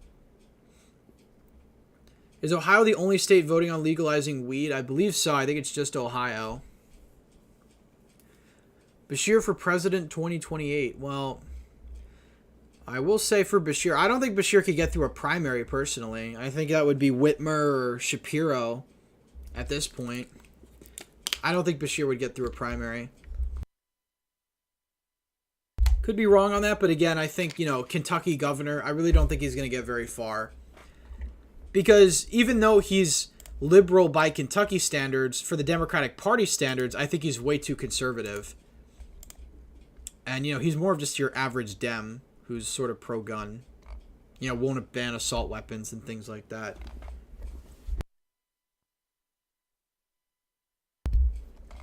But that's New Jersey. This is all early vote that we've got so far. Virginia. Virginia is where the whole ball game is. Youngkin needs his trifecta. We'll go back to Pennsylvania. I haven't checked on Pennsylvania in a while for the Supreme Court race. Yeah. Yep. This looks exactly like the John Fetterman map in 2022 at this point when we were looking at this. All the blue counties and some really red counties scattered throughout the middle.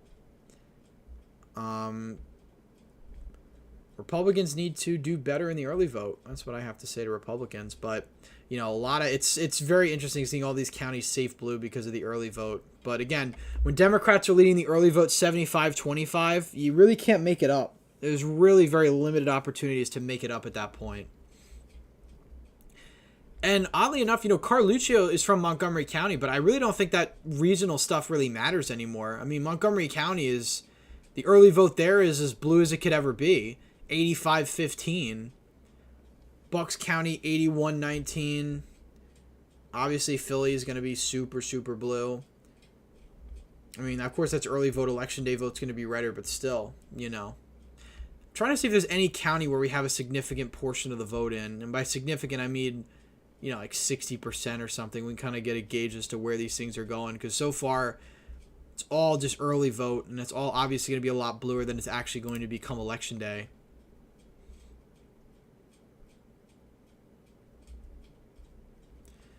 How do you think this is going to affect 2024? I really don't. It is a window into how the Republicans are messaging. Obviously, it's shaping up to not be a really good night for them, which is sort of what I expected. Again, I had Youngkin not winning his trifecta in my prediction. I had Virginia House of Delegates going Republican, but I had the state Senate going blue. But as for 2024, the same problems are still plaguing the Republican Party. The abortion issue is killing them. It's been doing that since 2022, and I don't see any sign of that stopping. Even if Trump is somebody who's more moderate-ish on abortion, at least optically, I don't really think any serious voter thinks, Trump is some evangelical anti-abortion crusader. But at the same time, he's still a Republican, and Trump has a million other things that are baggage. Whether it comes to temperament, the indictments, rhetoric, all that sort of thing is things that's going to drag him down. So, and DeSantis has his own issues because DeSantis has been having to run to the right in the primaries to outflank Trump, and of course a lot of that stuff's going to be used against him in the general. So it's really a tough, I don't know, the 2020s are going to be a tough decade for Republicans. It already started off poorly when they lost to Joe Biden, so going forward, I think it only gets worse before it gets better. Because at this point, you're looking at Joe Biden winning 2024. Just in general. I'm not talking about the election results tonight, that I really didn't think that hinged too much on it. But just in general, I've had Democrats consistently beating Republicans. Even Ron DeSantis. Nikki Haley, I think, would probably be the strongest Republican. And I know there's a lot of Republicans in the audience that wouldn't agree with that. But Nikki Haley's somebody who isn't the best on policy, but optically has the most appeal to moderates and independents, which those are the voters you need to win. Now, ideally, if you're a conservative Republican, you want a Republican nominee who's the most conservative candidate that can win. And, in the 2024 primaries, you've really got only 4 or 5 people that are remotely relevant. You have Trump, DeSantis, Haley. I mean, really, you could narrow it down to those 3, honestly. Vivek, I really think, is a non-factor anymore. He's dropped so much in the polls ever since that first debate. He's at like 4% again. He was at 8, I think, was his high point. So Vivek, he's even dropped off. So you really only got about 3. Oh, Susanna Gibson. Let's check in on Susanna Gibson. That's a good idea. She is losing. She's now losing with 48% of the vote in. I predicted she would lose. I think she'll lose. I had that as a likely margin. This district's also a district that went Democrat by like 1 or 2 points in 2022, so it's a more red-leaning district anyway. So I'm not surprised that Republicans are going to win this. The district next door is a McAuliffe district. District 58, I believe it is.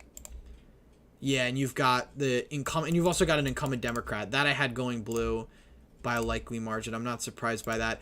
I'm just surprised that Kim Taylor is doing so terribly. I mean, maybe there's something I don't know about her, but I'm really surprised that the neighboring race, District 84, which is a bluer district, is actually coming in redder, which is pretty surprising. Let's look at Donovan. They've already called Donovan's race for the Democrat. Again, not surprised by this. I had Donovan losing. It's an incredibly difficult district for Republicans. This is what it's all going to come down to here. District 31. If Republicans win District 31, they win the state Senate, provided they flip District 24. So they need District 24 and they need District 31. They win these 2 districts, all else equal, they win the state Senate, which... Wouldn't it be really interesting if Republicans actually won the state Senate but lost the House of Delegates? Wow. That's an underperformance there. Really interesting night we're having. But then again, not all that's unsurprising because I've covered these races before. I covered these races the other day. New York races are starting to be called. I'm not shocked that Gibson's losing. I'm definitely not shocked that Gibson's losing. After that scandal, even before the scandal, she was in a district that was already sort of an uphill battle.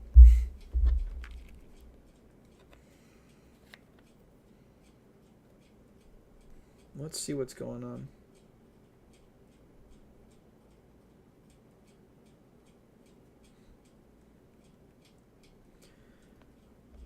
But so far, we're just... I think 24 is going to flip at this point still. I think 24 flips. And I don't know. I really don't know what votes left outstanding in District 31 because you've got the Democrat up by 2, but you've got 3/4 of the vote in.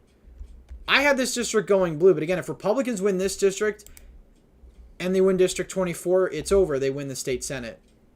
Provided, again, all else being equal. Donovan losing, that's not surprising. I feel like there's another swing district I'm missing, though, that I haven't talked about. Maybe not, no. It's down to these districts here. Because let's fill it in again. But I want to make sure I'm accurate with this. I don't really care about the House of Delegates right now. But let's say Republicans lose. They're losing this district. We're just going to fill it in like this for now. But I want to make sure my math is accurate. Oh, yeah, this district, District 17. We are...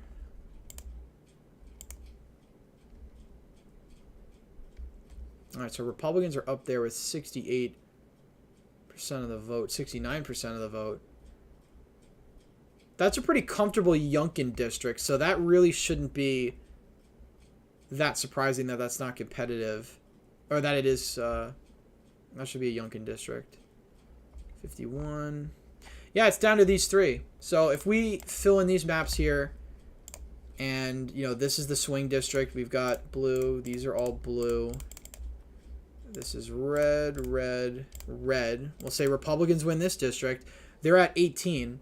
So they need to flip 24, and then they need 31. And then that's it. They have the state Senate. So it's really down to these 3 districts now, provided Republicans win District 17, which I think they would because this is a pretty solidly Republican district by comparison.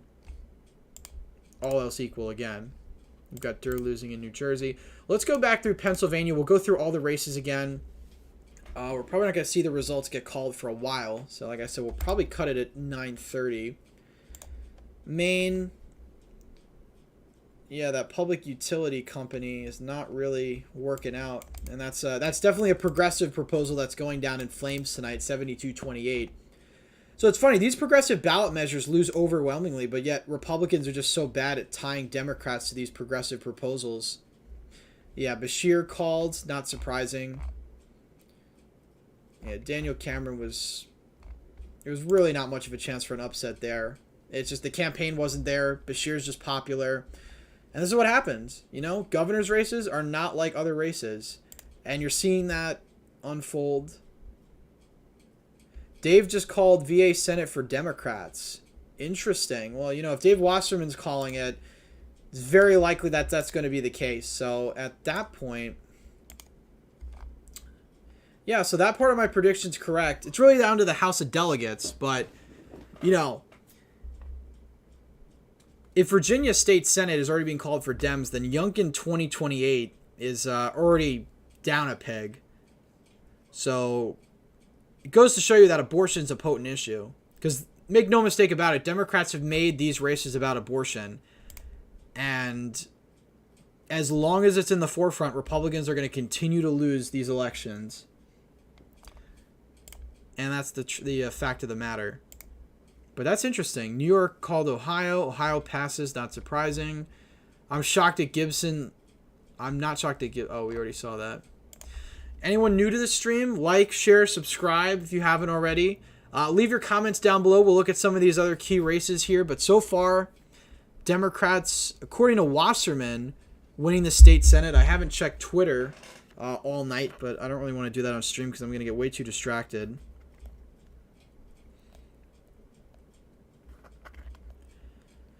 But I guess I will. You know why? Maybe we will because I want to see what Wasserman's saying. But yeah, I had the House of Delegates going to the Republicans 51-49. Future Speaker Don Scott is saying, we ran on abortion because we are listening to the people. We said your 14-year-old daughter shouldn't have less rights because she is a woman. Democrats... Interesting. Future Speaker Don Scott. So I guess they're calling the House of Delegates as well? I'm not sure about that. I don't know who Don Scott is. I think that's the Speaker of the House of Delegates if the Democrats win. But, you know, this was more of an abortion thing more than anything else. More than, you know, Donald Trump, you know. I'm very critical of Donald Trump's influence over the Republican Party. But I don't think this really has much to do with Donald Trump, more so that just Republicans are so bad at messaging when it comes to abortion.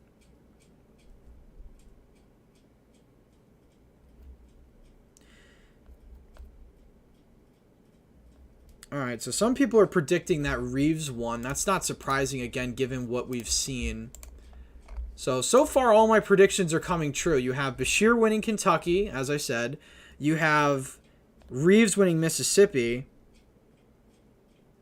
The state Senate going for Democrats in Virginia. Ohio, both issues passing. So far, everything's pretty predictable. No major upsets tonight. It just seems like a very predictable night.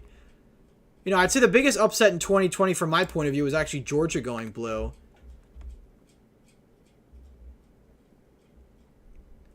Wasserman said Virginia Democrats blocked a trifecta. Yeah, that's because of Virginia, the state Senate, rather. So yeah, this is a massive blow to Youngkin when it comes to him running in 2024 or 2028, you know.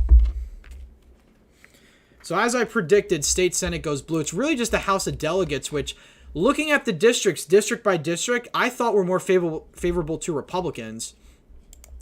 And that could be the case. I mean, it looks like David Owen's on track to win. Susanna Gibson's probably going to lose. But you do have Democrats overperforming in some of these districts. Again, we'll go back to some of the more competitive House districts here. 65, which was a Youngkin district. Democrats are winning overwhelmingly. I got that right in my prediction.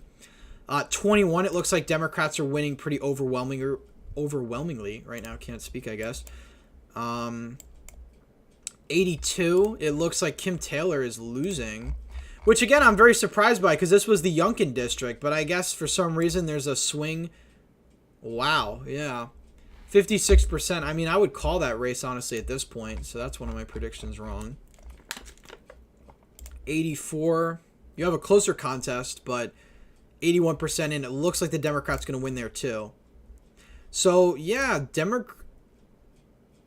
looks like Democrats are going to win the House of Delegates as well, which I don't know. I was very iffy about when I made my prediction whether Republicans or Dems were going to win. But again, as I broke down the map, it looked like Republicans had the advantage enough that they would control the chamber.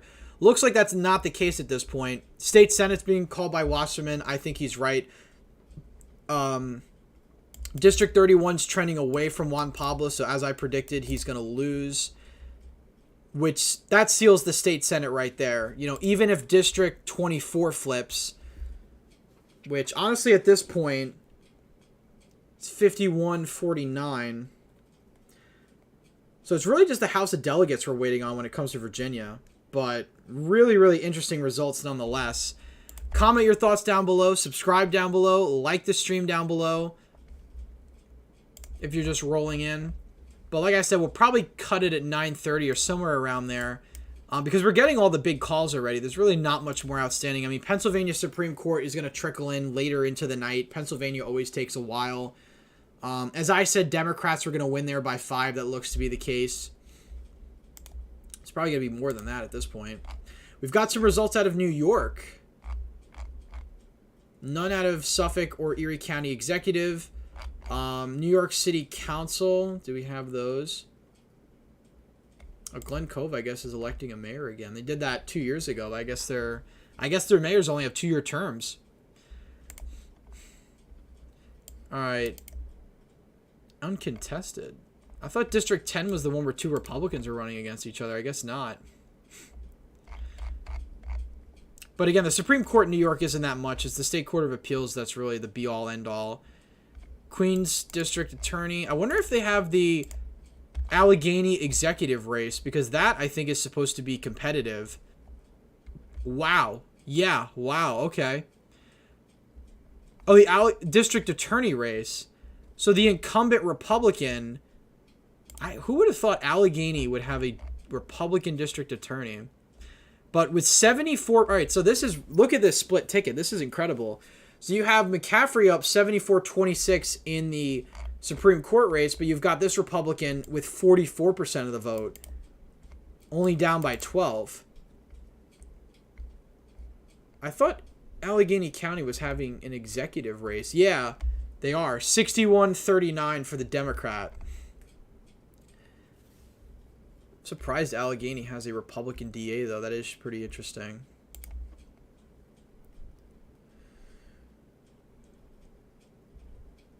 Opinion on potential blue trifecta in Virginia in 2025? Well, at this point, it's very likely. Because in 2025, the nominee for the Republicans is very, very likely going to be Winsome Sears. And, you know, Winsome Sears has done a lot to clean up her image. She was a very Trumpy sort of character back in 2020. And in 2021, she really won because she was on the same ticket with Youngkin. I mean, you know, technically lieutenant governor, attorney general, those are all separate offices from governor. But, you know, people tend to vote straight party, and she won because of that. I think it's pretty likely at this point. Again, I think it all depends on where Republicans are at after 2024. Provided a Democrat wins re-election, I think Virginia is going to be competitive again in 2025, but very possible for a blue trifecta again. Abigail Spanberger is an incredibly strong candidate.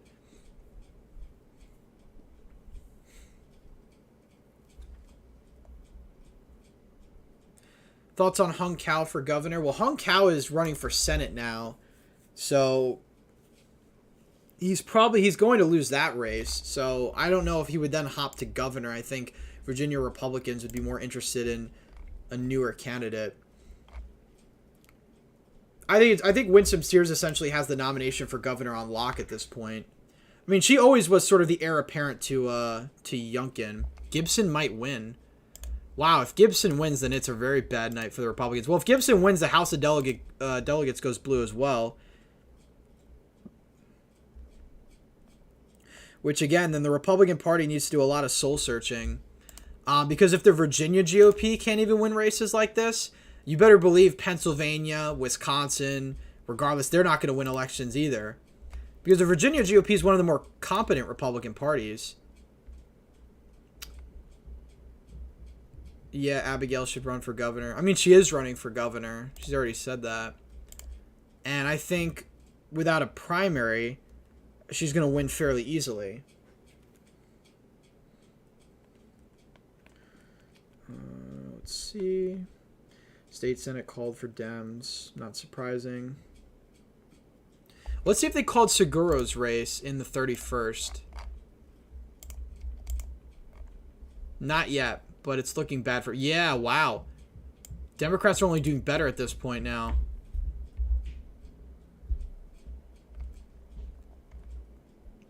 $31. Wow. Yeah, no.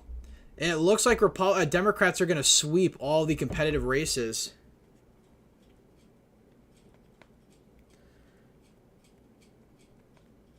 So abortion works. Abortion really works for Democrats. I mean, that's something we learned in 2022, but it also goes to show you that Youngkin campaigning on behalf of Republicans on his record doesn't really work. So until Trump is out of the picture, I don't see the GOP changing any tactics ahead of 2024. Well, I mean, why would they? I mean, Ronna McDaniel was reelected. Why would they change anything? You know, she's only been there since 2017, and we've lost essentially every major election since then. 2021 was the only bright spot, really.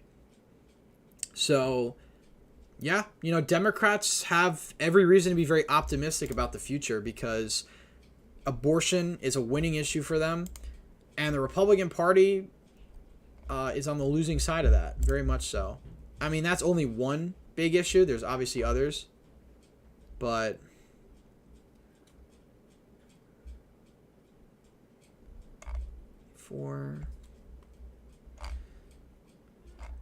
yeah, these are the rest of the competitive races.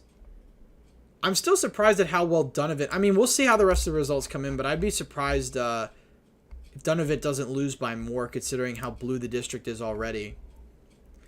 But yeah, if you're just tuning in right now, we have had some big calls. Bashir has won. He won re-election pretty easily. We'll pull that up now.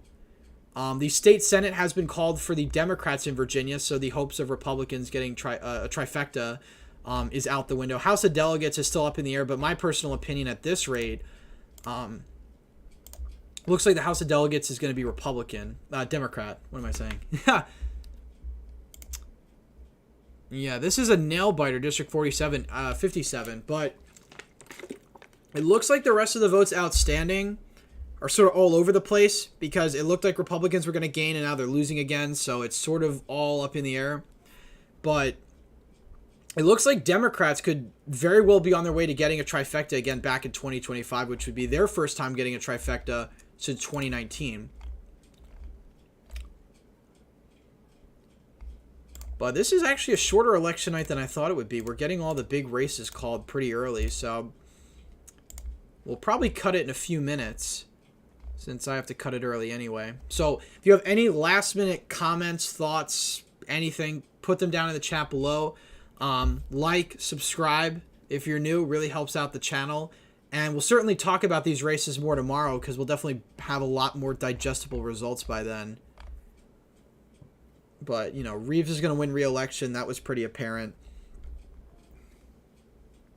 DeSoto County. So it looks like Reeves is actually running behind in DeSoto County. Marshall County, 54-43 for Brandon Presley. Where were we at in 2019? 53-46. Okay. So, yeah, my prediction of Reeves plus 6 might still happen. We'll see. Again, I could be totally underestimating him, but we'll see about that. Do you think the Dem could win Mississippi? No, Brandon Presley's not going to win Mississippi. Dems are having a good night. They very much are, yeah. Thanks so much. Great reporting and interpretations. Well, thank you all for watching. Carluccio is performing in line with Trump in Western PA counties. Well, that's certainly good news for her. I'm really curious. That would be one of the weirdest things if somehow Pennsylvania Supreme Court flipped, but all these other races went the Democrats' way besides Mississippi. Don't quote me on that because I don't think it's going to happen, but I'm just saying it would be very interesting nonetheless. But yeah, thank you guys for watching. Obviously, we'll stream for a couple more minutes here. Again, like, share, subscribe. Well, I guess I don't have to share anymore. We're going to cut it soon, but how is Carluccio running in line with Trump in the Western? Oh, you know, we'll go on, we'll pull up Decision Desk because that's going to be better for us. Let's see. Because Decision Desk has results a lot quicker than New York Times does. So that's kind of my gold standard now. Decision Desk used to be not as reliable because when it came to the percent of votes reporting, I remember in 2020 and even in 2022, we had Decision Desk all over the place. It said there was, 80% reporting, then it was down to 70, then it was up again, and then it was down, and it was all over the place. So that's why I've mostly used New York Times. But again, we've got the trifecta is already over. That was really the big thing we were waiting on tonight. So Dems have the state Senate, so that's going to make Youngkin's agenda much harder, which really proves that, Youngkin in 2021 was very much just the benefactor of a perfect storm. You had the whole parents' rights movement. You had Republicans energized by the COVID mandates, vaccine mandates, which Terry McAuliffe was doubling and tripling down, which, obviously in hindsight was very dumb, but at the time, Democrats thought that was a winning strategy. So we're going to obviously compare these results to 2021 tomorrow. The district maps that Republicans got was sort of unfavorable, but you do have to keep in mind Virginia was still a state that went to Biden by 10 points, and that's something I always have to tell myself because Youngkin winning by 2 was much more the exception rather than the rule. We often forget Virginia is a blue state. She's performing in line with 2016 results in Allegheny specifically. Well, if she's performing in line with Trump in Allegheny, well, then that would obviously be very good news for her. Let's pull up Decision Desk again. Why was I was distracted myself. But yeah, I mean, a very predictable election night. I will say the House of Delegates flipping blue isn't shocking, but it wasn't something that I thought was going to happen. I really thought it was more likely that Republicans would narrowly hold on there, but I guess I was wrong on that front, which, happens. It happened a lot in 2022, so Bashir winning was something I saw. Again, I saw some people on Twitter saying Cameron was going to win by 1. That's laughable. Cameron was not going to win. I just thought it was going to be closer because of how red Kentucky is, but again, you have to remind yourself that these governor's races are not the same as presidential federal races, so far, Carluccio's not doing bad in rural PA. Cambria County, wow, 74-26 for Carluccio. That is a good number for her. Wow. Oh my goodness.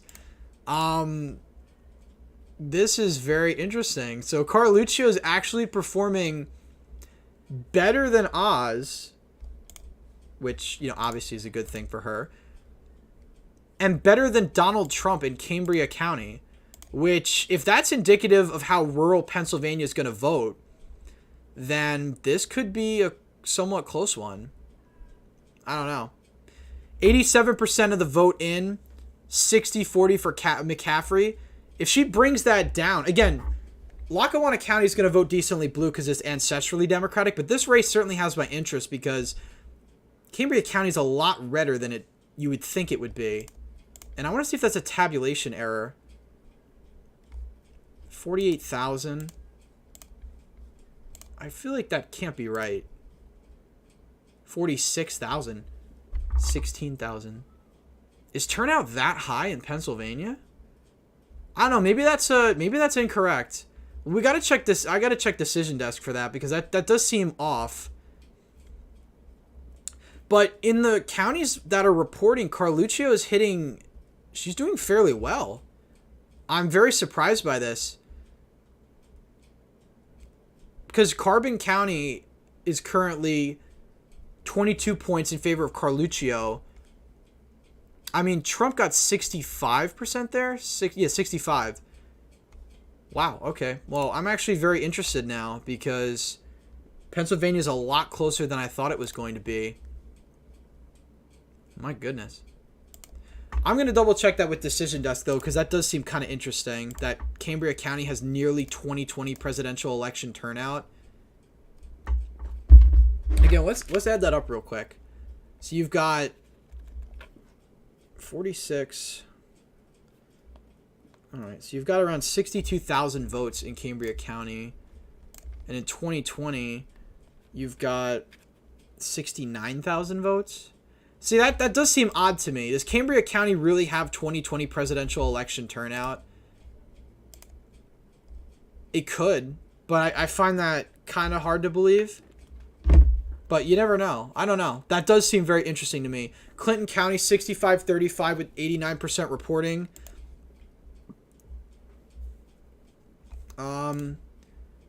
She's pretty close to Trump 2020 numbers. So, provided the rest of the vote coming in is heavily Republican, she's not looking too bad. Certainly looking better than Oz did. But again, Oz is not an ideal candidate by any stretch of the imagination, or wasn't an ideal candidate. But yeah, Cambria County. I need to look that up.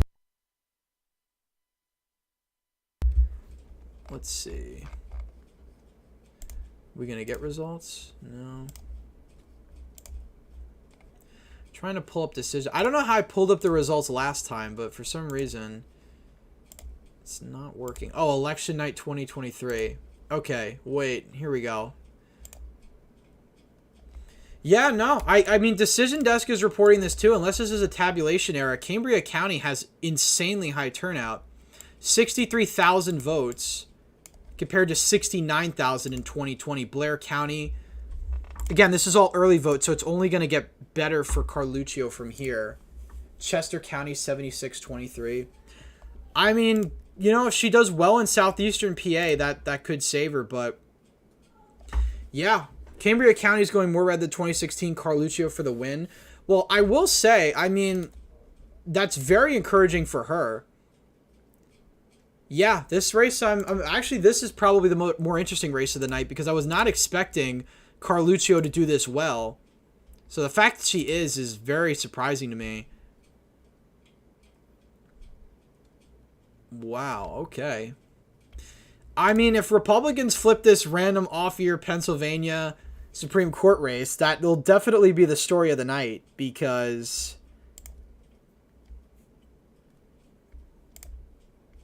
that's definitely not something that was on my bingo card. Clearfield County, Carluccio outperforming 2016 yet again. Mason take heart with Penna. Its DNA is blue. Like I said, Carluccio win by... Well, you know what? If Carluccio wins by around a point, I will give you massive props, Lisk in the chat, because... I mean, correct me if I'm wrong, are you from Pennsylvania? Because you would know the state better than me. I honestly have not been following this race because I really haven't heard a lot about it. But, again, things are lining up very well for Carluccio. Like, this is incredible. So you have her, she's outperforming. I mean, is Carluccio that strong of a candidate? Wow, yeah. No, this is very interesting. This could be my biggest miss of the night. If Carluccio pulls an upset. This is incredible. I think we really have to wait for the suburban counties to roll in, though. That's the thing, though, because she's overperforming in the rural areas. I don't know how she's going to do in the suburban counties. I'm trying to find a swing county that's like got a decent amount of the vote in, but so far very low amounts of the vote. Lackawanna. So Decision Desk is way behind New York Times when it comes to Lackawanna. Because Lackawanna is 60-40. Wow, this is incredible.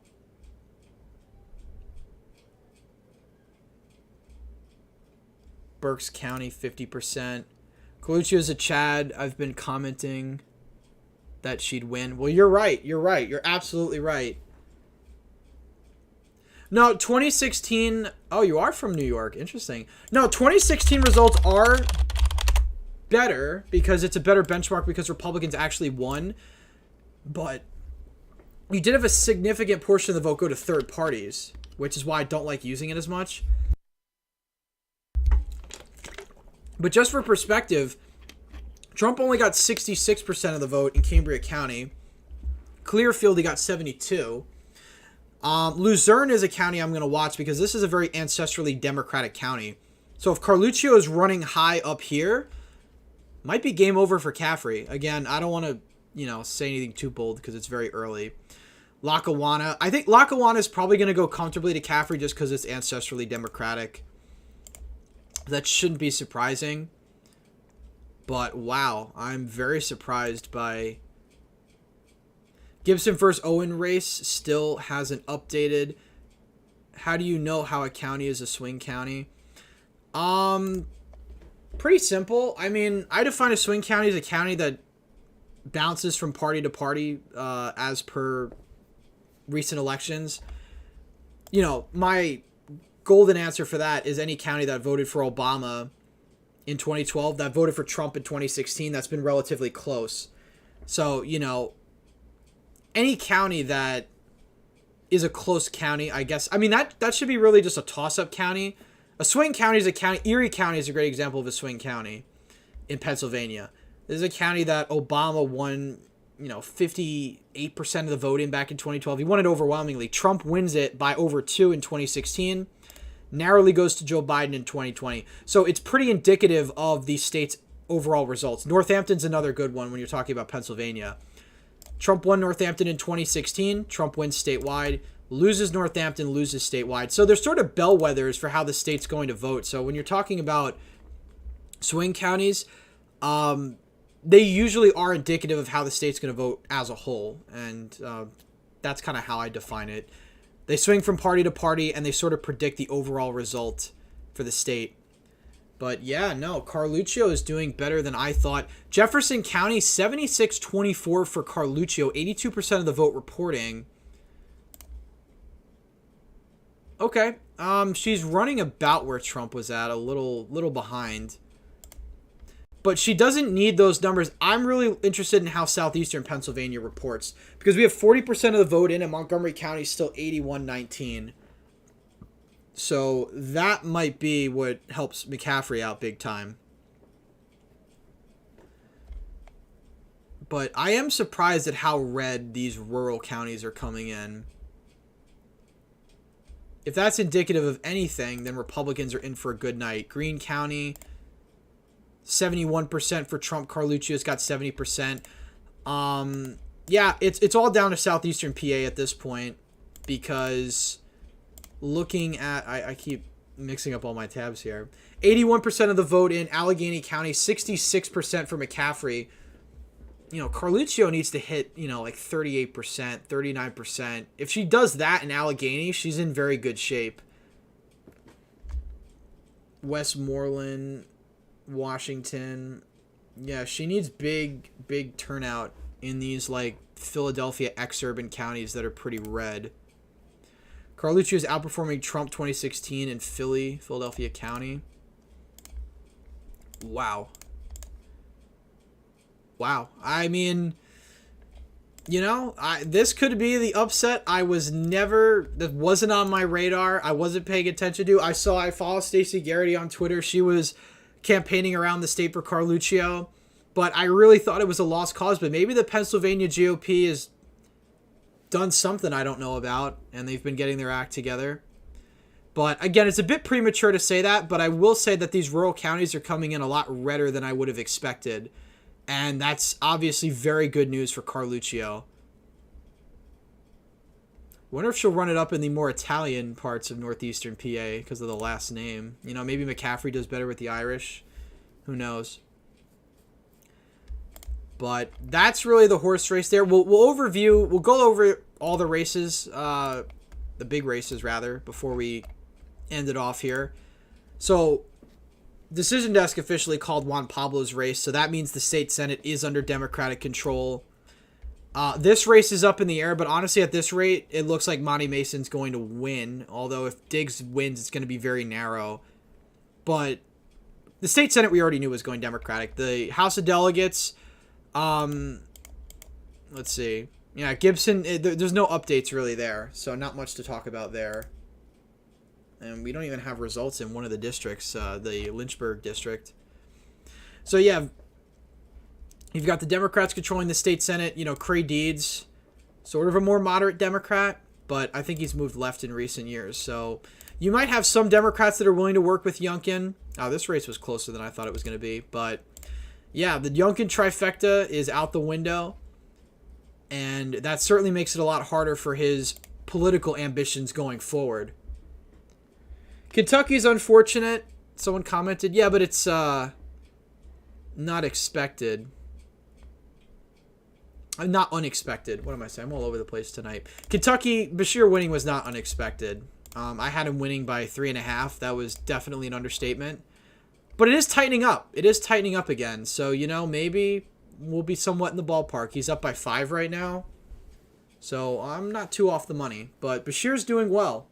I knew Bashir was going to win. I'm just surprised that he overperformed in these more rural counties that I thought he was going to do worse in.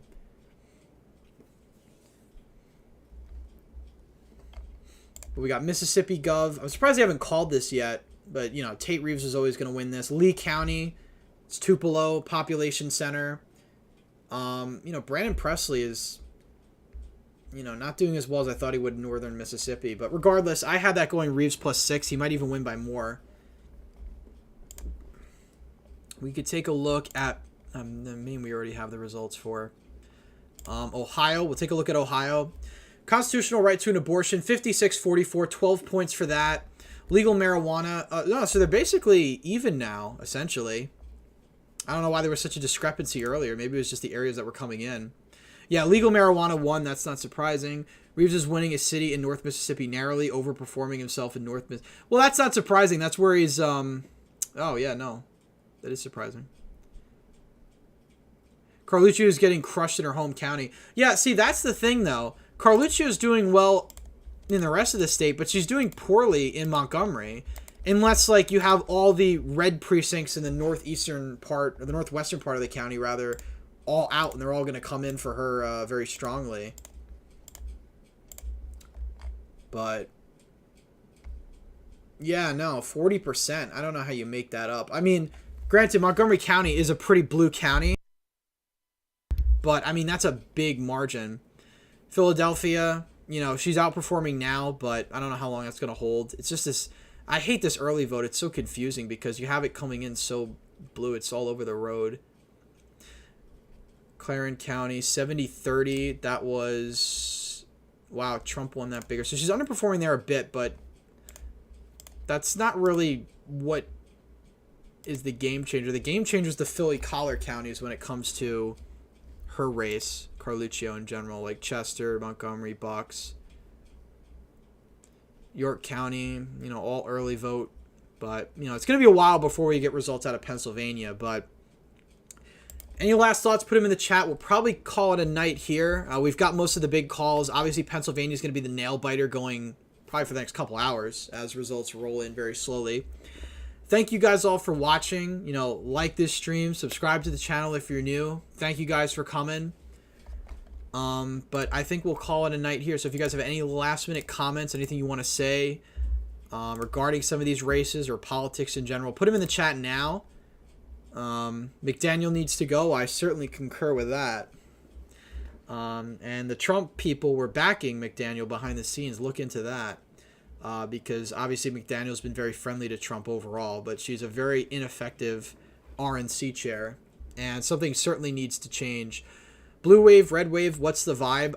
This is a mixed bag, I would say, but the Democrats are doing well. So, I wouldn't call it a wave.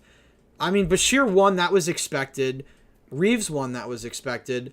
This Pennsylvania Supreme Court race is closer than I thought, many people thought, so that's interesting. It's definitely a mixed bag. But Virginia, Republicans lost Virginia. So I had them losing the state Senate. The House of Delegates was really the big toss-up. But I'll enjoy your videos on these election races. Well, thank you. And thank you guys all for joining. Appreciate all of you. Again, last time I'll say it, but if you guys want to like this stream, really helps out in the algorithm. Subscribe to the channel if you haven't already. And yeah, I want to live stream more often besides just on election nights because, election nights, obviously you get all the engagement, all that stuff. But there's also other things to talk about. Maybe we'll do a stream on Thursday night about the debate because the debate's actually tomorrow night, the Republican debate. So, we could talk about that. We could talk about stuff related to the primary. So maybe we'll do a stream Thursday night. I'll make that decision tomorrow.